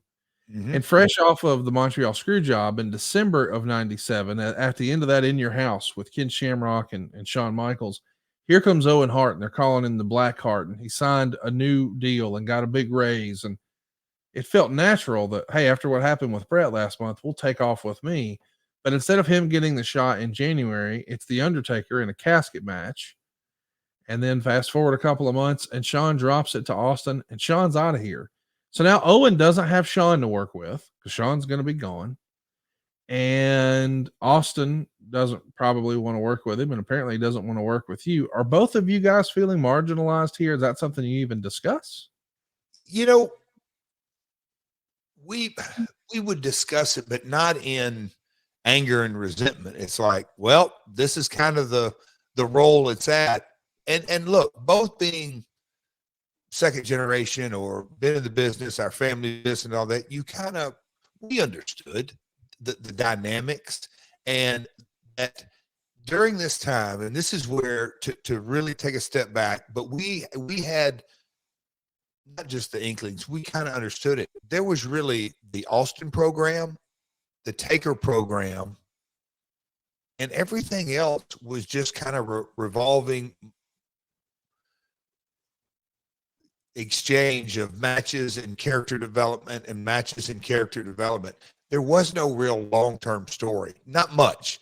I'm sure there's people who say, oh, no, look at this story. This went on 2 pay-per-views. But as far as really the hard sell of each event, it was in a lot of ways Stone Cold and others, because Rock hadn't completely exploded out. And like you said, Sean was gone, Brett was gone, and Taker had his story. So we did. And again, like right now, if you had to tell me who Owen, I remember I work with Blackman a lot during this time. I couldn't even tell you who Owen worked with night in, night out on the shows. We should also mention that you get a chance to work at the Nassau Coliseum, where you're going to tape a shotgun match against Lance Diamond, the future Simon Diamond, who we know as Pat Kenny. Did you remember wrestling him? Did that ever come up when y'all were together in TNA or any of that? Oh, he brought it up. I mean, but when it went down, there was no context, no connect, nothing. I didn't know him at all. And this was really on the tail end of enhancement matches. Mm-hmm. Is that fair to say? Because I feel that these were kind of the very last enhancement matches. WWF got out of that business. Let's talk a little bit about the Sawyer Brown performance. Oh boy. Jeff Jarrett, quote, Jeff Jarrett performed with Sawyer Brown doing a duet with lead singer Mark Miller. Tennessee Lee introduced Jarrett. Jarrett's singing voice actually sounded pretty good. It was his voice, although it wasn't clear whether he was lip syncing or not, which may be the new point. Afterward, Jarrett asked the crowd, "Ain't I great?" Called himself the new king of country music. Steve Blackman attacks Jarrett from behind. Tennessee Lee nails Blackman with a guitar from behind. Jarrett slaps on the figure 4. And the crowd starts chanting, "We want Flair." Sawyer Brown's a big name band, so Jarrett's association with them helps establish him and his claim as being the world's greatest entertainer. Although Sawyer Brown's pretty likable, so it doesn't necessarily make him a heel. His gloating afterwards, though, probably does. Good segment. I find that interesting because normally whenever you see a top act like this, they're going to be paired up with a babyface. They're going to be put in a babyface position. Like, for instance, Bad Bunny, he's going to be a babyface as he's taken on a member of the Judgment Day, as he was a couple of WrestleManias ago. But this is putting a really popular, top tier, top selling platinum act with a heel. Is that a challenge for you? It wasn't a challenge for me. Mark understood. Again, Mark, business guy, and he knew that he could have fun with it. And look, he wasn't trying to, quote unquote, and we had this conversation. Like, Jeff, I'm not trying to get over with the WWE audience. Either some folks are going to like us and some folks don't. My career is based solely on my music and connecting with country music fans. So he knew that he wasn't getting involved in a storyline like Bad Bunny, if you're using that reference. He knew it was strictly a performance-driven deal, and he was happy to do it. A little inside baseball, Conrad, is that, so again, me and Mark had been friends at this point, I don't know, years, several years, 10 years or whatever it may be.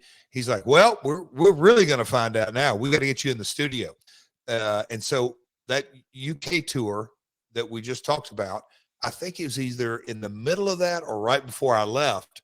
He said, "Hey man, you better know this song inside and out," because he said, "I don't know how we'll end up breaking it up." And he says, "I won't be able to know what's going to work best till you get in the studio with me and you sing a verse and I sing a verse and we do it together." And he says, "I'll feel it," and all that. I'm like, okay. So I listened to that song over and over and over in my hotel room during that tour, just to try to make sure he's like, learn the inflections, learn everything, sing it just like I sing it, and then sing it just like you want to sing it.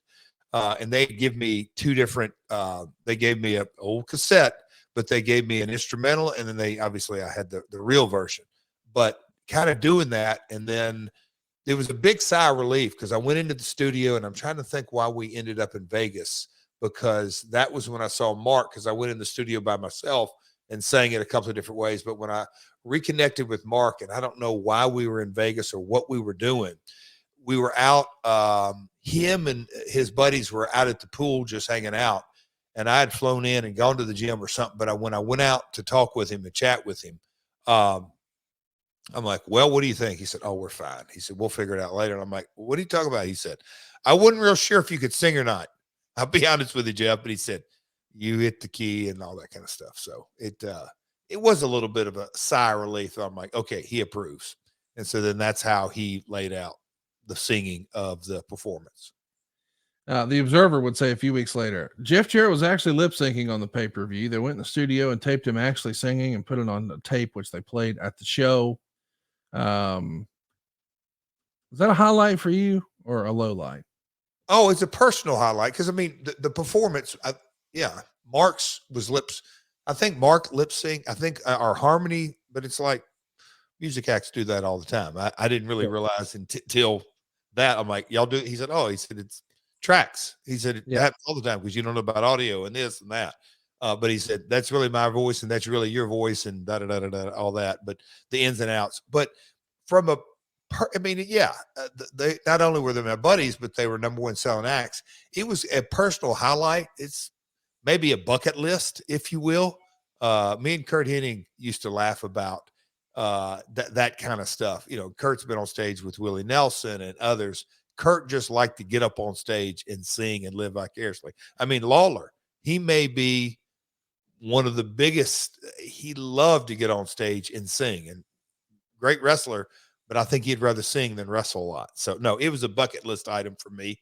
But I thought it helped. It was a platform to shoot an angle too. And that's what we did. Let's talk a little bit about, and this is a fun time because there's so much happening in the company. We're trying new things. Russo's getting more and more power. We're leaning into attitude. It's the Austin era. We're debuting new characters. We just talked earlier about how, Sean Morley is going to debut as Val Venus. Adam Copeland's going to debut as Edge. But even this Club Kamikaze, they debut a new 4th masked member and attack you and Bradshaw. So your match only goes 1 minute and 15 seconds.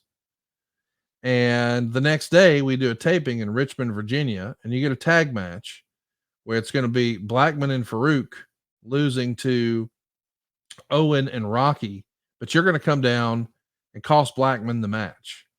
Fast forward, and on that same episode of a taped Raw, you're supposed to be wrestling Mark Mero. Here's what the Torch says.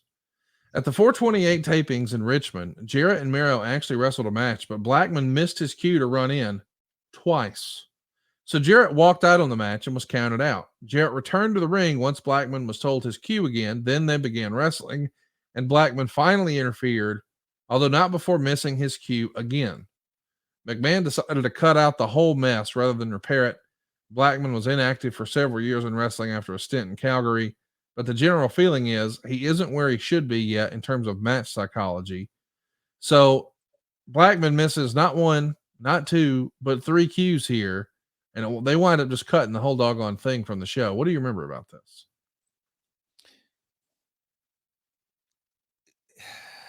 Steve's inexperience. He missed it, and then he missed it again. And like, okay. Yeah, that's about all I can say. Miscommunication. And look, as far as maybe a ring general, maybe I should have spelled it out, or I don't know. I don't really have a response for that one, other than I do remember it was a disaster. By the way, the chairman wasn't happy. And we've talked about this before. You and I just in the last couple of weeks have talked about sometimes you can be too good for your own good. Blackman needs a little help. So they make you wrestle him 23 times in a row on house shows. Between May 3rd and July 17th, you win 22 out of the 23 with Tennessee Lee interfering and tripping Blackman every night.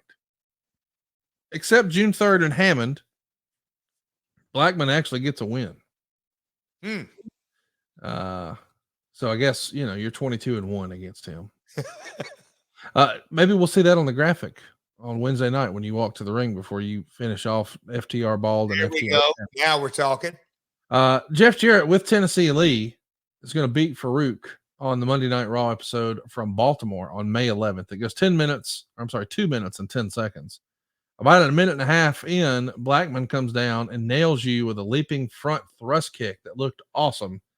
He then throws Jarrett back in the ring, at which point D'Lo and Mark Henry interfere, JArrett hit Blackman with the nunchucks and the kidneys and then choked him with the Nation doubling down on Farouk. It feels like, as we're going through here episodically, every TV match you're in ends in a couple minutes with a DQ. Is this something that you felt was specific for you as a heel? Is it a Russo crutch? Is it just a television crutch? Just talk to us about quick matches with DQs. I think it was the proverbial Southern saying, kissing your sister. It was, they just go out. The way the product was being presented and sold is the music and entrance define one character, the next music and entrance define the next character.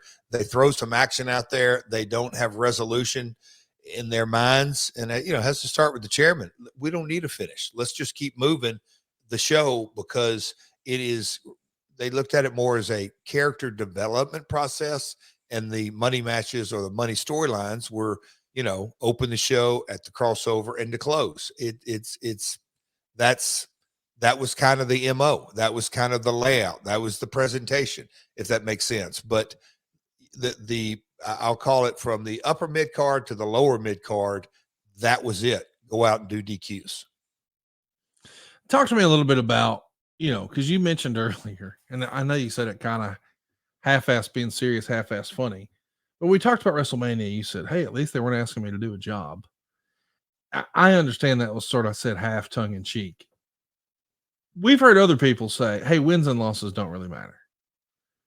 Then you take a look at Roman Reigns and you see what he's doing, and you see how long he's been doing it, and you hear how much he's making. We don't know, but we hear. And you think, well, maybe wins and losses do matter. Did your opinion on that ever change? And if so, around what era, and what would have been the catalyst to make you think that? So what's your specific question? Do wins and losses matter? Have you always had the same opinion, or did that opinion about wins and losses mattering or not mattering evolve? It's certainly evolved through the years, because,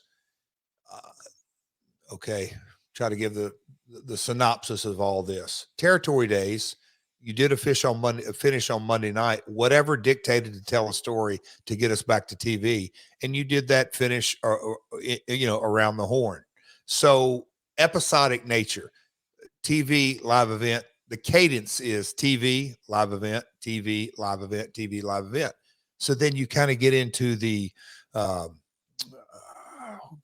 pre-Attitude Era, syndicated television, the way the product was presented. And yes, it was Raw, but then you also had Superstars and Challenge that, they used to have enhancement match, main event. So in the main event, wins and losses meant a lot, but a loss here and there is a part of episodic storytelling. So that was just a part of it. When you get into the Attitude Era, and you had, like I just kind of laid out, I mean, so many character and competitive talent. They did away with enhancement matches. I think if you lose or win in a storyline, it's completely different, as opposed to facing someone and losing in a cold match, in a competitive, and a competitive talent, but losing in a cold match. One doesn't hurt. Two, not really. Three, you get consistently, then all of a sudden you get into the territory of that kind of becomes a part of your character. Not quite there yet. Now, transition into the streaming era, Conrad, and the pay-per-view mentality. Well, let me back up, because we kind of missed something. When it went monthly pay-per-views, heels, for the most part, got their wins on TV, but got beat at pay-per-view. That was kind of the mindset of, heels lost on the pay-per-view on blow-offs most every time. That was kind of the transition. Now, when you get into streaming and you have, oh gosh, I mean, you have so much content being made out there that I think finishes, in a lot of ways, Conrad, I love your feedback on this. It's almost become somewhat of a blur, because in any week's time, the wrestling audience gets to see however many on Raw, Dynamite, Rampage, SmackDown, MLW, Impact, NWA, all the YouTube they want to watch. It goes, streaming, broadcast, cable. There's so many finishes being done out there. It is, again, it goes back to the basics. A story now is everything. It's the only thing that's going to resonate with the audience, because matches and finishes, there's too much out there for it to matter. It's funny how wrestling sort of evolves and changes, but one of the things that always remains the same is the need for training camps. And they're actually going to send you to a WWA/WWF training camp in Lynn and Whitman, Mass, where you defeat Mike Hollow, someone who had a hand in training the likes of Biff Busick, Damian Sandow, Tommaso Ciampa, Kofi Kingston. But I'm curious how you felt about this. Is this a compliment? They want you to go work a show like this at a camp because they know that you're capable? Or is it like, dude, I came over here to be stone cold and I'm doing this? I didn't mind it at all. And Bruce is the one who came to me on this. And whatever the connection was with Bruce and Mike Hollow and the training camp and all that, but they're like, hey, Jeff, we want you to go, but again, I'm going to go back to Bruce's salesmanship and presentation. And hey, we need you to do this. Okay, sign me up. I'm gone. You're going to be working with Chains here. Tennessee Lee is going to come out and join Jim Ross and Jim Cornette on commentary for Shotgun. This is a taped show where they're doing a Monday Night Raw live from Nashville. And you're not on it. You're on a taped show, but at least you're working your old pal Chains. But my goodness, man, here you are with this Nashville gimmick in Nashville, not on the show. Are you expressing any frustration to Russo or Bruce or anybody at this point? No, I don't recall at all, because I had now, on the one hand, my home life, this was during a time when Jill was first diagnosed with breast cancer. Goodness.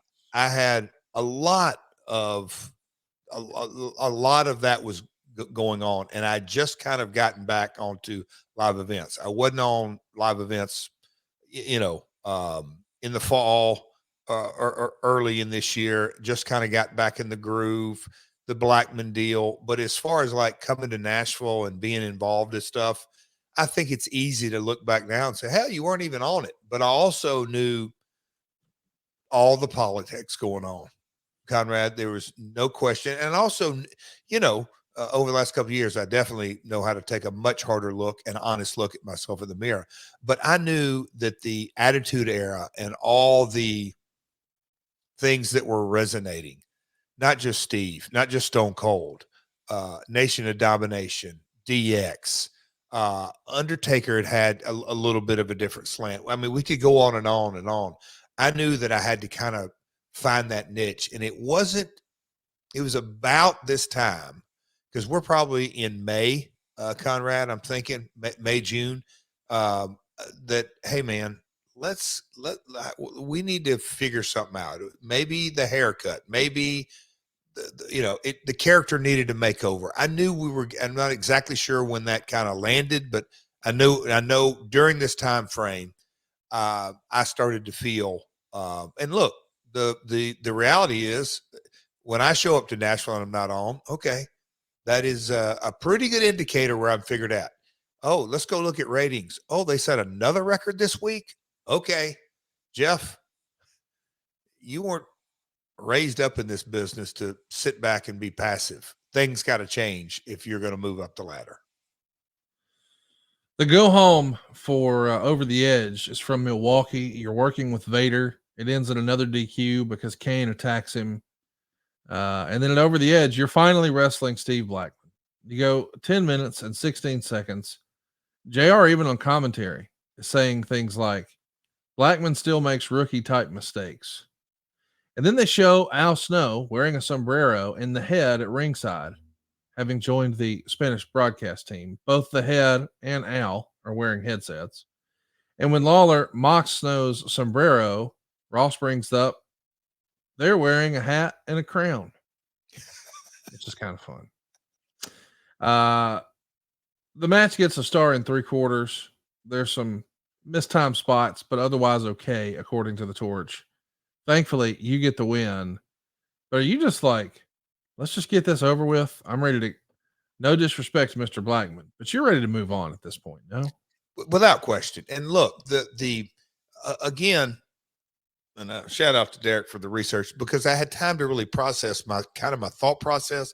I don't know when I'm not saying a light bulb flipped on. Maybe the dimmer got brighter and brighter and brighter.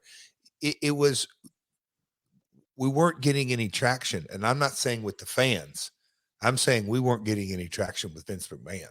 Right. I just, that he was complimentary and that was good, but it wasn't, hey, here's where we're going with this, that type stuff.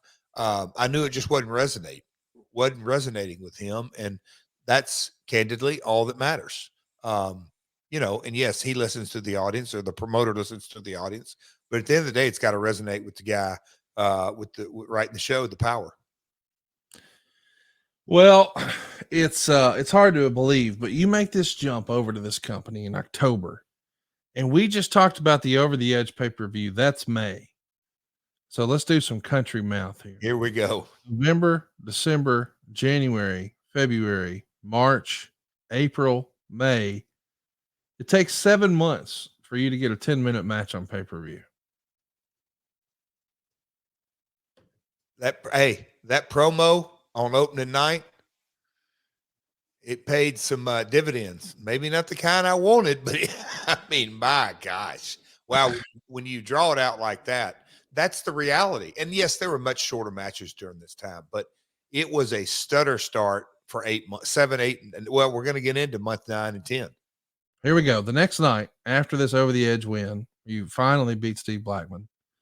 You beat Farouk in the first round of the King of the Ring tournament. And this is the first night that you have your heaters for the first time. The former Godwins are going to be wearing suits and ties and calling themselves Southern Justice. Meltzer reports the original plan was for them to be DX's bodyguards, but because they're getting babyface reactions now since they invaded Nitro, doesn't make sense to put them there. When do you find out about Southern Justice as the Godwins? Were you happy to have them with you? Were you disappointed it wasn't the Harris boys? Talk me through this. When I found out, either at TV or a day or two before that. But Conrad, look, me and Tex went back to the territory days, and I'd known him a while. And when Mark first started as Henry Godwin, a single, we did a lot of riding together. He's an old country boy like me. I mean, we bonded, made trips together and all that. But when I was told that we were going to be aligned, that was a real shot of, I don't want to say confidence, but of enthusiasm or hope, because they're two big old boys that can work. It would just be a formidable, much more in the vein of what the Attitude Era and the getting away from so much pomp and circumstance, and just had a harder edge. I was pumped. I thought there was not just longevity. I thought there was heat in this. And I think it was much more in tune with the product. And I can just see the chairman latching onto this quite a bit. Well, 50-50 booking still here. The next night at the Raw taping, you get pinned by Steve Blackman in a tag match with Mark Miro. Farouk is Blackman's tag team partner. And the Torch would say Jeff Jarrett is working on a country music album involving some top musicians from Nashville.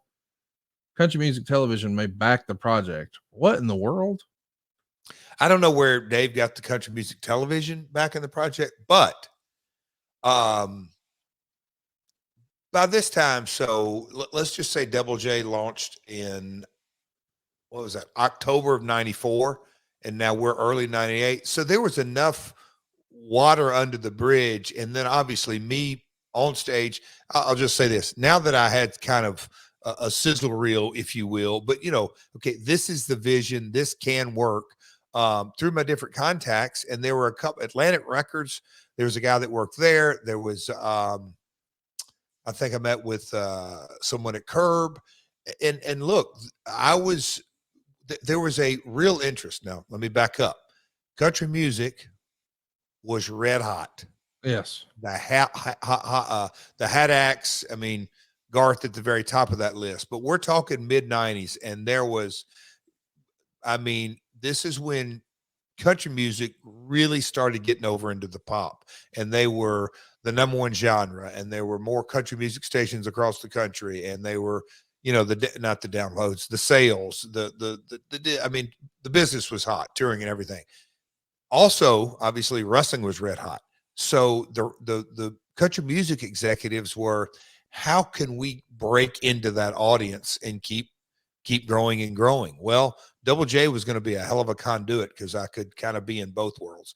So there were a lot of I can't tell you what's the best way to say this. What ifs, hypotheticals. Hey, Jeff, can you have lunch? Yeah. And then off of that lunch, I would set up, hey, man, I'm going to have lunch with this guy. So when I would be off the road, I was setting up down on Music Row different lunches with all kinds of folks, writers, execs, promoters, and just all of us were trying to get some traction. That once it kind of picked up a little steam, Conrad, and I can kind of put a bow in this, once the understanding that Vince was not going to, there was no collaboration in Vince's world. It's, if he's going to do it, they're doing it on a WWE label. It's just, he wasn't going to do collaborative businesses with any label. That just wasn't his business model at all. And I eventually found that out, but not quite yet. I think that I found that out really after the fact, but I was really trying to work the business side of it. Well, the next week you're going to wrestle Darren Drozdov on Raw, and he beats your ass. Takes him all 2 minutes and 11 seconds. And it happens because Mark Mero, who's going to be your next opponent in the King of the Ring tournament, comes to ringside with Jackie. Lee approaches Jackie. Jackie slaps him. You step in. Mero gives you a low blow. That allows Droz to score the pin. But it's kind of crazy because you're a heel. We know you're a heel. There's nothing likable about you and those damn Venetian blinds and your arrogance. And there's Tennessee Lee. Nothing likable about him. We hate you guys, but we also don't like Mark Mero. He's been mean to Sable. We don't like him either. What are we doing? Setting up a match for the King of the Ring. That's like heel on heel though. Like it was. So what, Bruce and Russo and McMahon and Pat, that was their booking, but I think it was a bridge to get into the King of the Ring tournament. It is. And you did it the next week, and you get a win over Mark Mero, as you should. Takes you 3 minutes and 35 seconds. Mero, it looks like, has you beat after the TKO, but thankfully Mr. Lee's there to distract the referee. Sable then distracts Mero. You hit Mero with a DDT for the pin. And then afterwards, your old pal Kevin Kelly interviews you in the aisle. But it is a little bit back and forth, I guess we would say. But I guess what I'm asking about, the DDT, were you trying to do finisher here? Yes, I think this was during that era that hey, can you come up with something different? We don't want the figure four. We want this pre-stroke era. This is at the very tail end, I believe. So who was that? They just wanted a stunner type, diamond cutter type, an impact move, not a submission hold. Yes, they wanted an impact move. And I'm like, okay, what would you like for me to do? I'm up for anything. I mean, it was like, okay, let me I found out that in that afternoon. You got okay. So tonight you can't use the figure four, do something else. Yes. We want a 1, 2, 3. Okay. Yeah. So did you name the DDT? Nope. I just remember, okay, I'm going to hit him with a DDT. They said, that's fine. Move on. Okay. My gosh. Yeah. Let's talk about something else in the Observer. Randy Hale's Memphis Power Pro Wrestling promotion drew an estimated 3,500 fans in the first attempt at a major show on June 23rd in Memphis at the Mid-South Coliseum, a showing that was considered a major success. The show had lots of help from the WWF, who sent in Kane, Jeff Jarrett, Jesse James, the Rock and Roll Express, the Midnight Express, and Jim Cornette. It's expected that the WWF will start sending some wrestlers on developmental contracts to work as regulars in this territory. Man, was it cool to be back in the Mid-South Coliseum, this time as a WWE employee? And a hell of a house. But, I mean, in my mind, the territory was done in 95, 96, now we're in the middle of 98. And, but the development, it was just a different time. Raw and Nitro, or maybe not Nitro, but, Raw is now 5 years in, and the national expansion is 13, 14, 15 years in. Memphis hadn't drawn any houses in a long time. So to see that in a different, I don't even feel like it was me going back home, but it was to a certain extent. But was it even called USWA at the time, or was this Power Pro? No, Memphis Power Pro, yeah. Yeah. So, I mean, the brand had even changed. It was different, but great to go back and work in the Coliseum, and Billy Joe Travis and a couple other names. You got to beat Billy Joe Travis and then blast his manager, friend of the show, Brandon Baxter, with a guitar, and love it. Buddy Landell, who wasn't even booked on the card, does a run in and leaves you laying with a little help from Mr. Travis. Let's get back to the King of the Ring talk, though. You're in the semifinals of the tournament, taking on Ken Shamrock. Ken Shamrock gets the win in 5 minutes and 27 seconds. And now he's going to go on to the finals. But hey, man, Ken Shamrock's going to be the new golden boy they've been trying to make for a few months after his feud with The Rock at WrestleMania and all that jazz. It feels like you've helped get him there. But the next day in Cleveland, you're not even on the show. And the Raw taping the day after in State College, you work with Shamrock again. You guys go to a no contest in 4 minutes and 24 seconds because Mabel comes out of the crowd and attacks Shamrock. And of course, Mabel's a former King of the Ring winner, but goodness gracious, you're just sort of a backdrop at different points here. So let me ask you, just on the recall. Yeah. This is Taker Foley, King of the Ring. Yes. 98. Yes. Falling off the cage. Yes. Next day, I'm driving. I'm not sure it was. This is when Al Snow's driving Mick Foley, and Mick had his teeth and just all that, And I just remember we're going to Cleveland, and we pass, and Mick's sitting over in the car seat, bless his heart. And I'm just like, oh my God, that guy can't feel good. Poor Mick, and he just kind of halfway waved at us, and we went on. And then, okay, back up, because at King of the Ring, Shamrock, would you call this his peak? I think this was at the top of his WWF run. I think they got him hot in late 97, and they kept him hot through the spring of 98, and then it started to taper. Then this was it. Yeah. Yes. I thought he was a great King of the Ring. It worked. Everything to me, and I went out and did that. So the next night on Raw, me not being on it, again, it was kind of par for the course. Up, down, up, down, up, down. I don't remember that. And then you just said the next night in State College, we did tapings. This Raw where you wrestle Shamrock is on against the night. It's a tape show, but it's on against the Nitro that has Goldberg beat Hulk Hogan for the WCW title. Wow. So this is where you're sort of up, down, playing hokey pokey, all that. It's a taped show. So the following Monday, Nitro's live from the Georgia Dome, the biggest crowd ever for a Nitro. Wow. And Goldberg started on TV in September of 97, a month before you left and appeared on this program for Monday Night Raw. It's just interesting to think, like, Goldberg in WCW starts roughly the same time Jeff Jarrett in WWE does. And now he's winning the freaking big gold belt in the Dome with a hell of a house. Nitro ever in their backyard in a dome show.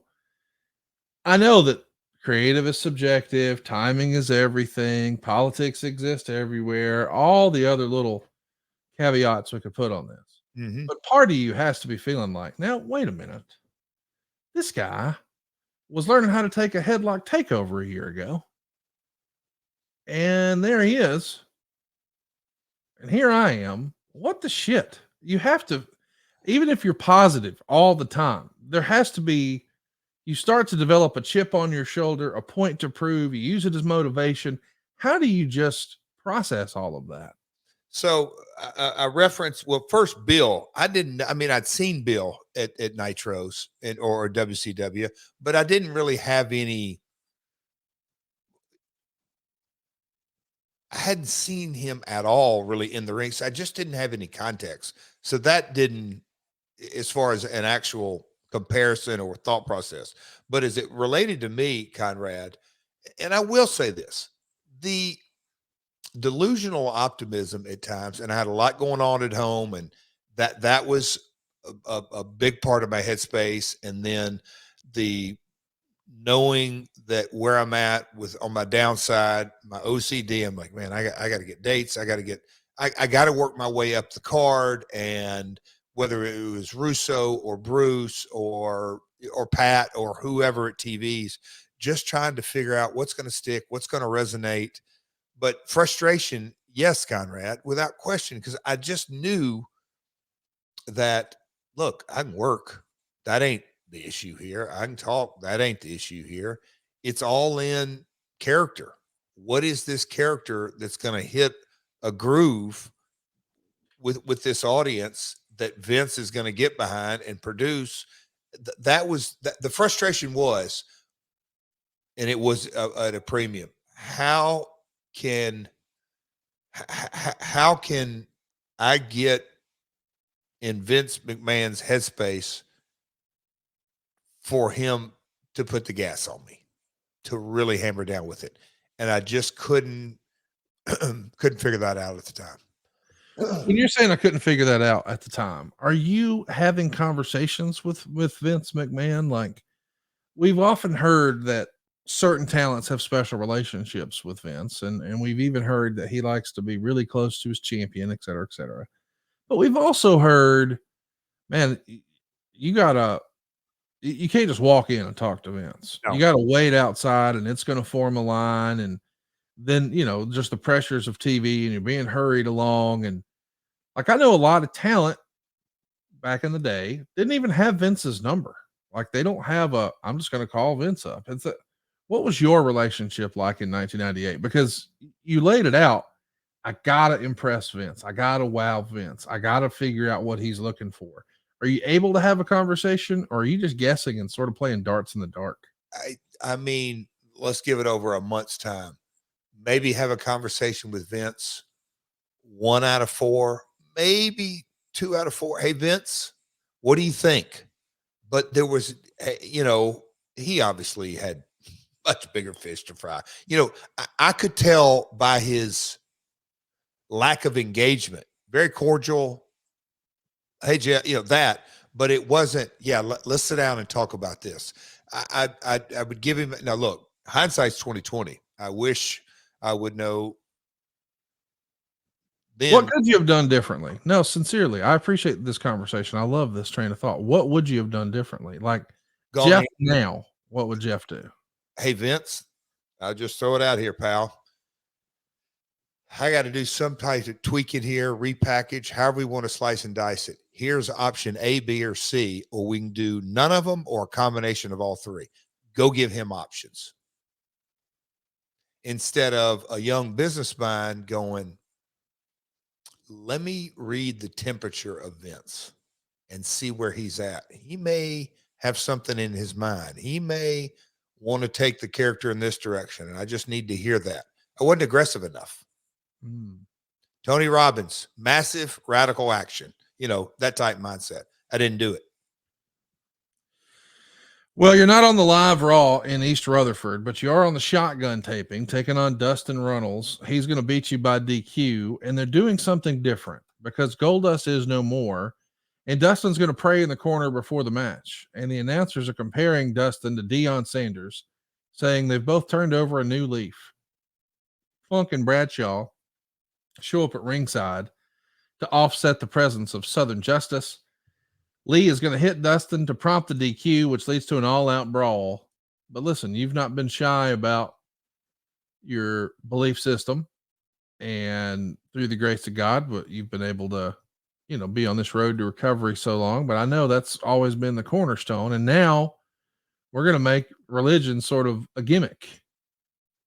What'd you think about this? What do you think Dustin thought about this? I don't have I didn't vote on it in my brain at all. I have very little recollection of this. How long did this last for Dustin? Not long. Not long. That's what I'm saying. Is that's why it doesn't resonate either way with me. Either way. Let's mention that the final match we're going to be discussing today is Raw from July 20th, and you're wrestling Steve Blackman again. Gosh. This time Steve Blackman gets the win. He's got Ken Shamrock and Dan Severn in his corner. You got Tennessee Lee and Southern Justice. And it's a clean finish that comes out of nowhere a lot sooner than expected with a flying thrust kick to the chest that blindsided you. It feels like so far one step forward and two steps back so far in your WWE experience. Is that fair to say? This go around from October of 97, and a couple of months ago when I rewatched that promo during the research and all this and the reaction and all that, what a fun exercise for us to have played. What if nobody had backstage would have had issues with that? Where would that have character gone? Just so many different possibilities and opponents and matches. That Mania, just there's so many different things. It didn't happen that way. Now we're talking 8 months. I want to time out right there, just real quick, because I just want to add context to this. Appreciate the promo you cut. I want everybody to remember back to where you're in that ring. I think you had on a white t-shirt, a yellow button down, and then like a checkered blazer. Got your ponytail like you like it. Shooting comments, insider verbiage, talking about WCW, saying Eric Bischoff's name on television, talking about WCW. This happened in October of 97. Eric Bischoff, in the last 30 days, has said, in his opinion, the secret sauce of DX, of what made DX work, was Sean Waltman. Because from his perspective, that was the first time that someone had defected from WCW over to the WWE. There had been a ton of talent going from WWE to WCW, but never had someone come back. And when someone came back, it was a big deal. And of course, Waltman at the time was coming from the NWO and now joining DX. And he comes in and gives a hot shoot promo. And man, DX is hotter than ever. Whereas most people would have thought, well, Sean lost last night. He's no longer the world champion. He's out of here. So you don't really have a leader. And Tyson was sort of loosely affiliated, and he's gone too. Without Tyson, without Sean, without the world title, what's left for DX? But one promo from Waltman changes it all. DX is hotter than ever. The flaw in Bischoff's argument is it happened 6 months prior with you, but we didn't lean into it. We leaned into it with Waltman, sold more t-shirts than ever, got huge ratings, became a big part of the show, main event act, made guys. The New Age Outlaws had $1 million years. These were guys who couldn't find a gimmick they wouldn't try. I mean, they were just shipless, hapless. I mean, don't get me wrong, great performers, but it just wasn't clicking. They put them together, put them with DX, bam, $1 million years. And it all got started with Sean Waltman's in-ring promo being the first guy from WCW to the WWF. The only trouble is it already happened 6 months prior. We just didn't do shit with it. Right? You said it. I mean, yeah, it just, and that's what I'm saying is the what ifs, what could have been, the opponents. It would have changed radically the trajectory of my career. There's no doubt in my mind. Now, could have sustained. Look, that's what I'm saying. So no need to go down and regrets and resentments. It's all water under the bridge. But for our sake and conversation's sake, I kind of look at it and go, What if? What if? What if? What if? What if? Because, and look, you want to be right or you want to make money? Yes, sir. Hey, I want everybody. Well, that's going to be a damn t-shirt. I want you to write that down. There's your Jeff JArrettism for the day. I've used it a lot in conversation with loan officers who are talking about underwriters. Occasionally an underwriter will say, oh, you got to have this in order to close this loan. We call it a condition. Sometimes a loan officer would want to argue with them.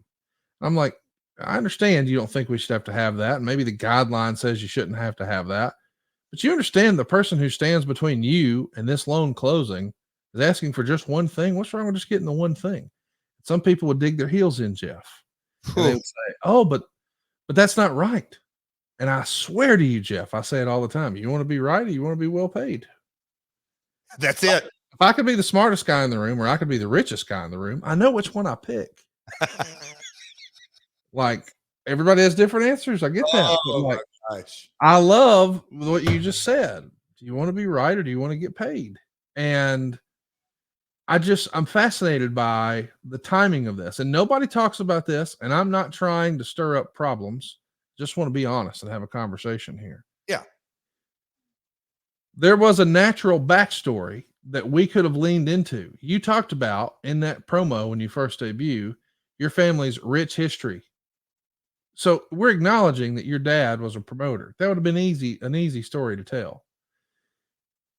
And then we could even leaned into the whole Austin 316 thing.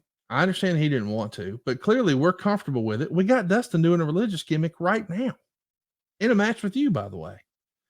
So it's not to say that we don't necessarily want to touch those things, but for whatever reason, now that Sean's out of here and he's no longer going to get a rematch because he can't work. I understand he's injured. Austin's looking for opponents and they're looking so hard. They're signing guys who are past their prime, like Dr. Death. He had a tryout match and the word was out after the dark match with Scorpio. He doesn't remember spots. That's the word after the very first match. But hey, we need bodies to take on. I get it. What would we do for Hogan? Hogan had new opponents. He's got to slay the dragon every month. I get it. But in April, we slay Mick Foley as Dude Love, a heel Dude Love. What? And then in May, we do it again with a heel Dude Love. But we just had a really white hot story that everybody saw and had real implications with Owen Hart and Shawn Michaels and his family. And before that, with Owen Hart and Stone Cold getting dropped on his head. That was for the Intercontinental title. Now the other cat has the world title. That seems like that'd be simple, plug and play. Same with you. We don't do it. And I think because of it, you never really had a world title feud in the WWE. Nope. And Owen did, but only in 94 with his brother. But it was just, it's right there. Those two stories were right there. And by the way, I love me some Mick Foley, and I know you do too. But like a heel Dude Love, and we're bringing in Dr. Death, it seems like we're square peg round holing and trying to create new when we got good ideas just sitting on the bench, right? Well, and I don't know if I've shared this with you. I talked to Russo not long ago. I didn't realize the amount of times he pitched the story. I knew it was some and in and out. That's what I'm saying. Is there's so much been said kind of that about our relationship, but he leaned into it in creative sessions as things going. And I'm sure Bruce, but they didn't. Nope. And it was kind of, nope, we're not going there. No. And same thing, I think Owen, different time, but kind of the same deal. That wasn't where he was headed. I mean, it just that simple. And I say I'm going to say the chairman, but I think Steve was at least driving or co-piloting it. But that promo, and that's where I'm going back to it. That promo, when I went back and watched it, I'm just like, wow. There were some opponents, to say the least, that I pointed out in that promo that we could have gone down that road with. Absolutely. Well, listen, your push really begins from here on. Thankfully, we got a lot of our bad stuff out of the way. We're going to be talking about, or actually, you can go here in the archives, the SummerSlam 1998 episode where Jeff loses his hair. So that sort of fills in the gaps. So without those valleys, I couldn't have had the mountaintops in the years to come. So I'll say that. But that was from that 6-month stretch, Conrad, would you say from the time I went on national TV in 1994 until, well, into my career, wouldn't you say that was the most unproductive of Double J's career, that 6 months? DW was all over the place, but wasted talent, wasted opportunity, missed opportunity. I mean, but here's the other thing that we got to mention. It's easy for us to sit here and be selfish about our friend Jeff. Oh, and say, oh, well, they should have did this, they should have did that. The business is hotter than ever. Yeah, I said it They're earlier. setting records at every building. They're setting merch records. They're setting licensing records. They're setting TV records, pay-per-view records, record houses. It's hard for us to sit back and say, boy, they could have did it better, because nobody had ever been as high as they were right then. However, I would have liked to have seen my friend get a few more opportunities. That's it. Selfishly, for the podcast, for the content, hypothetically speaking, yes. But I also am certain, had not this kind of experience, because my life experiences, and I'm talking about from April of 86 up till, we'll call it August of 2001. So 15 years. When I sat at the end of the summer of no worries and my contract was expiring, I made the decision, I want to start a promotion. So collectively, all those experiences went into me saying, I'm going to give this a shot. Let me ask this, because I do believe context is king. And I know we've went long today, but I just had a great time talking to you and hope you had as much fun as I did. But and damn it, I hope my Wi-Fi is better. I apologize. No, all good. All good. We'll be better next week. When you are in a spot like this and it's not fulfilling creatively and professionally, but let's add the other context to your wife's battling cancer at home. Part of me thinks the serial entrepreneur would be like, hey, I got a little ego, a little pride of ownership, a pride in my work, and I want to bet on myself, and I'm not happy, and blah, blah, blah, blah, blah. However, there is the other side where you're the man of the household. You're the provider. And there's more important stuff, and I'm not saying this to diminish it, than playing grab ass on TV. Mm-hmm. Your wife at home is in a real life battle that's a little more important than quarter hours or royalty checks or whatever. Do you think you were not as aggressive as maybe you would have been later, just because you did need the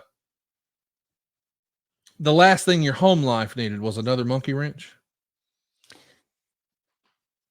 That's why you're the podfather, pointing that out. Like I said, a couple of however many weeks or months ago, when I watched that promo when I debuted, I kind of went, I'm like, man, as a producer, there's a lot on that. I didn't think about it a couple of weeks ago or months ago when I watched that. But now doing this podcast, and as you point that out today, without question. I mean, like, that's the man thing to do. And I know that, like, it feels like it would have been really selfish for you to be like, I don't like my character. I don't like the direction this is going. I need to be on TV more. I need to be getting wins. It's like, is that really important? Like, what's in your mind really? Well, like, and I'm going to take in my schooling. My old man he would just drive him nuts. And he'd get in the car and start talking about it on the way back from Memphis or Louisville and all this, is that a guy would come in and bitch, because he was always good about, all right, yeah, let's talk. And then a guy would not have anything. No ideas. Nothing, just want to complain. That's the quickest way, my old man would say, that's the quickest way for him to get fired. It's just that simple. I don't want that in my locker room, because he's bringing problems, not solutions. So always bring a solution. So I know that was in my mind, and I probably on my home life wasn't thinking about solutions. One, I also knew that, look, I was schooled, and it was at the very forefront of it to this day. Red ink, black ink, Conrad. I knew my deal was a good deal I came in on, and I'm chasing to get that downside. So how much, it's chicken or the egg. can I really bitch about it? I'm not missing a paycheck. And I've had some unfortunate set of circumstances. And I also know that what we're doing, it's not like it wasn't like Vince McMahon quit trying. My gosh. I mean, we went from Indian Aztec to the NWA to the Tennessee Lee to the Southern Justice to Sawyer Brown Live.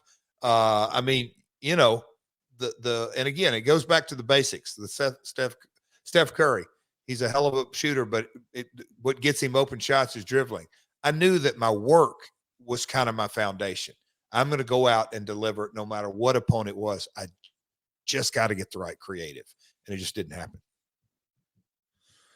All right, let's hit a few questions here, and then we'll wrap this one up. Francis Reyes says, did you need Tennessee Lee in the first place to help your career?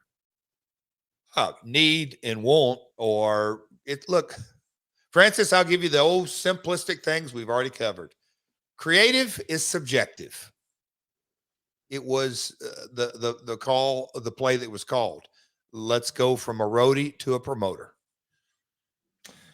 Let's talk about Liam Evans' question here. Do you know why Tennessee Lee's stint in the WWF was such a short-lived stint, or was that always the plan? Do you think he could have been used better?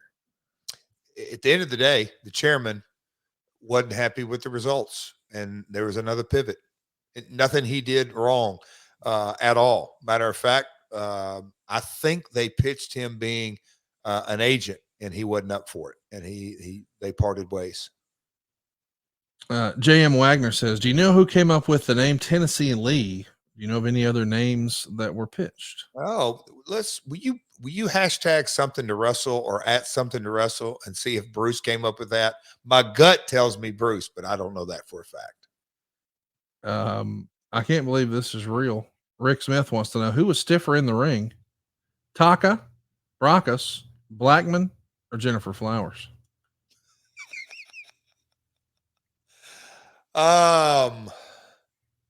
Brockus. Jeremy wants to know, in hindsight, could it have worked pairing Jeff with the New Age Outlaws and having him be a part of the new DX? I always felt the don't piss me off version of Jeff could have worked well with them, and he had a natural connection with the Road Dogg. How about that? Double J country singer, no. But if he's talking about the don't piss me off, absolutely it could have worked. I mean, listen, if you go from Aztec into don't piss me off and skip the country singer thing, that could have worked. Yeah, for sure. Now, what we would have needed you to do is come down and cut a shoot promo, and then, oh wait, you did all that.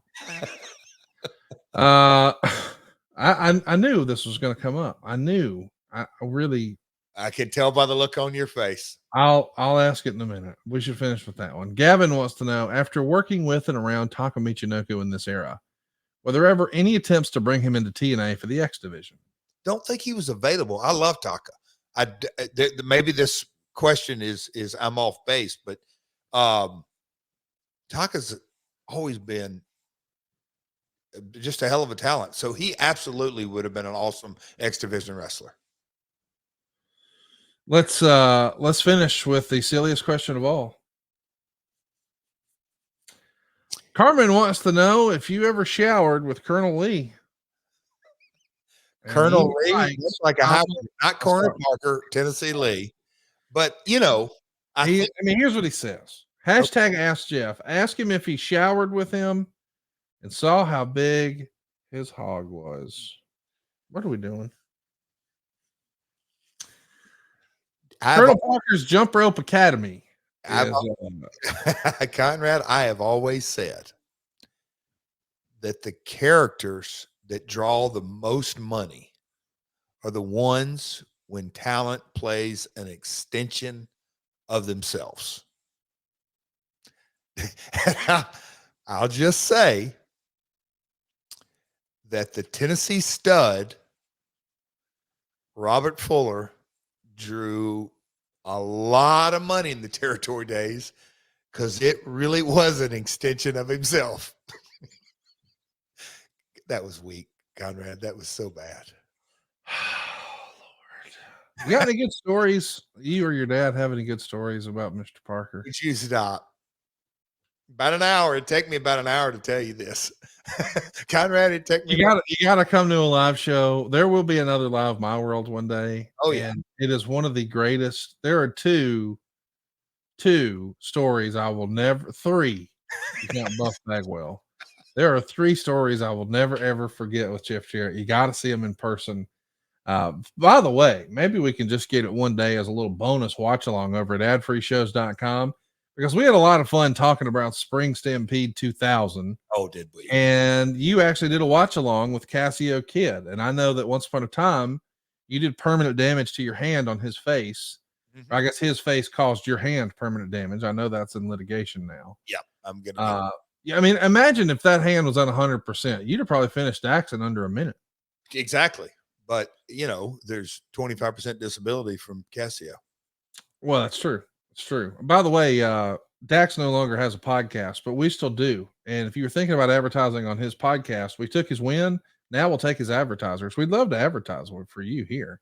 I mean, you hear us do the same companies over and over and over. You probably think to yourself, why do they keep doing these same commercials? Well, because they really work. Duh. Find out how easy it is to advertise with us here on advertisewithjarrett.com. Love to have your interactions on social. It's at My World Pod on Twitter, Facebook, and Instagram.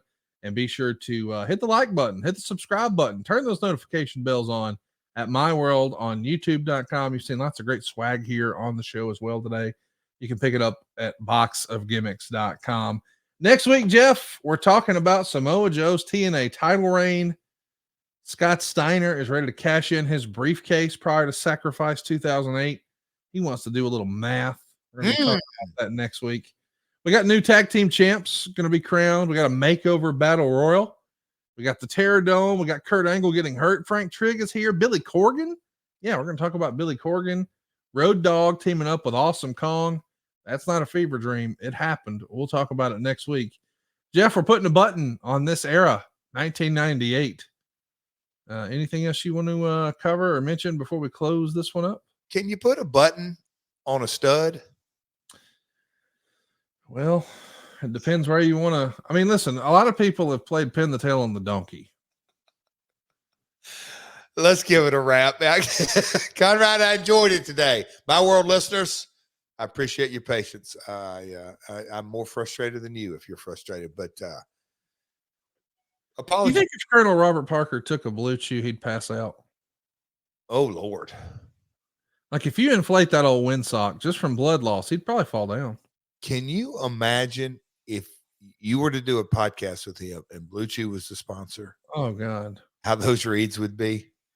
Well, what would be fun would be if we had him take one at the beginning of the taping and then he put like the old Colonel Robert Parker hat on it. And you just saw that rascal throughout the show. That hat just kept getting higher and higher and higher and higher. So let me ask you, you talked at the top of the show, me and the stud were the same height. Would you end up with a shot like that, same height? Can you imagine? You have to use a wide angle lens to get that rascal in there. All right, folks. You spent an afternoon with us, an evening with us. Hey, thanks for hanging out. Be sure to tune in to Dynamite tomorrow. I don't know what's up Jeff's sleeve, but I know if FTR wants to make this a whole issue, it's going to end badly. I mean, it just is.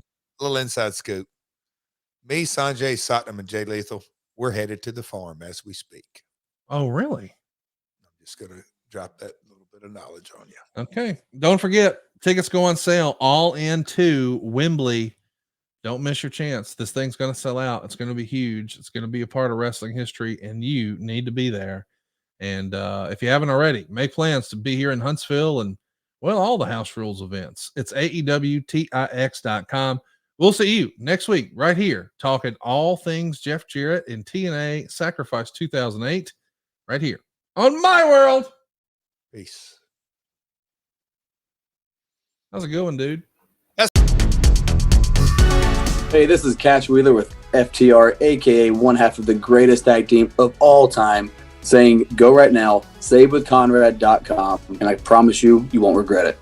If I could say take advantage of one thing with First Family Mortgage, it is the knowledge that they have, because they have knowledge far beyond just the loan process, and they can help you out with all of that. that's how confident I am with working with these people. Like, I'm going to keep buying and I'm going to keep going back. SaveWithConrad.com. NMLS number 65084, equal housing lender. Woo!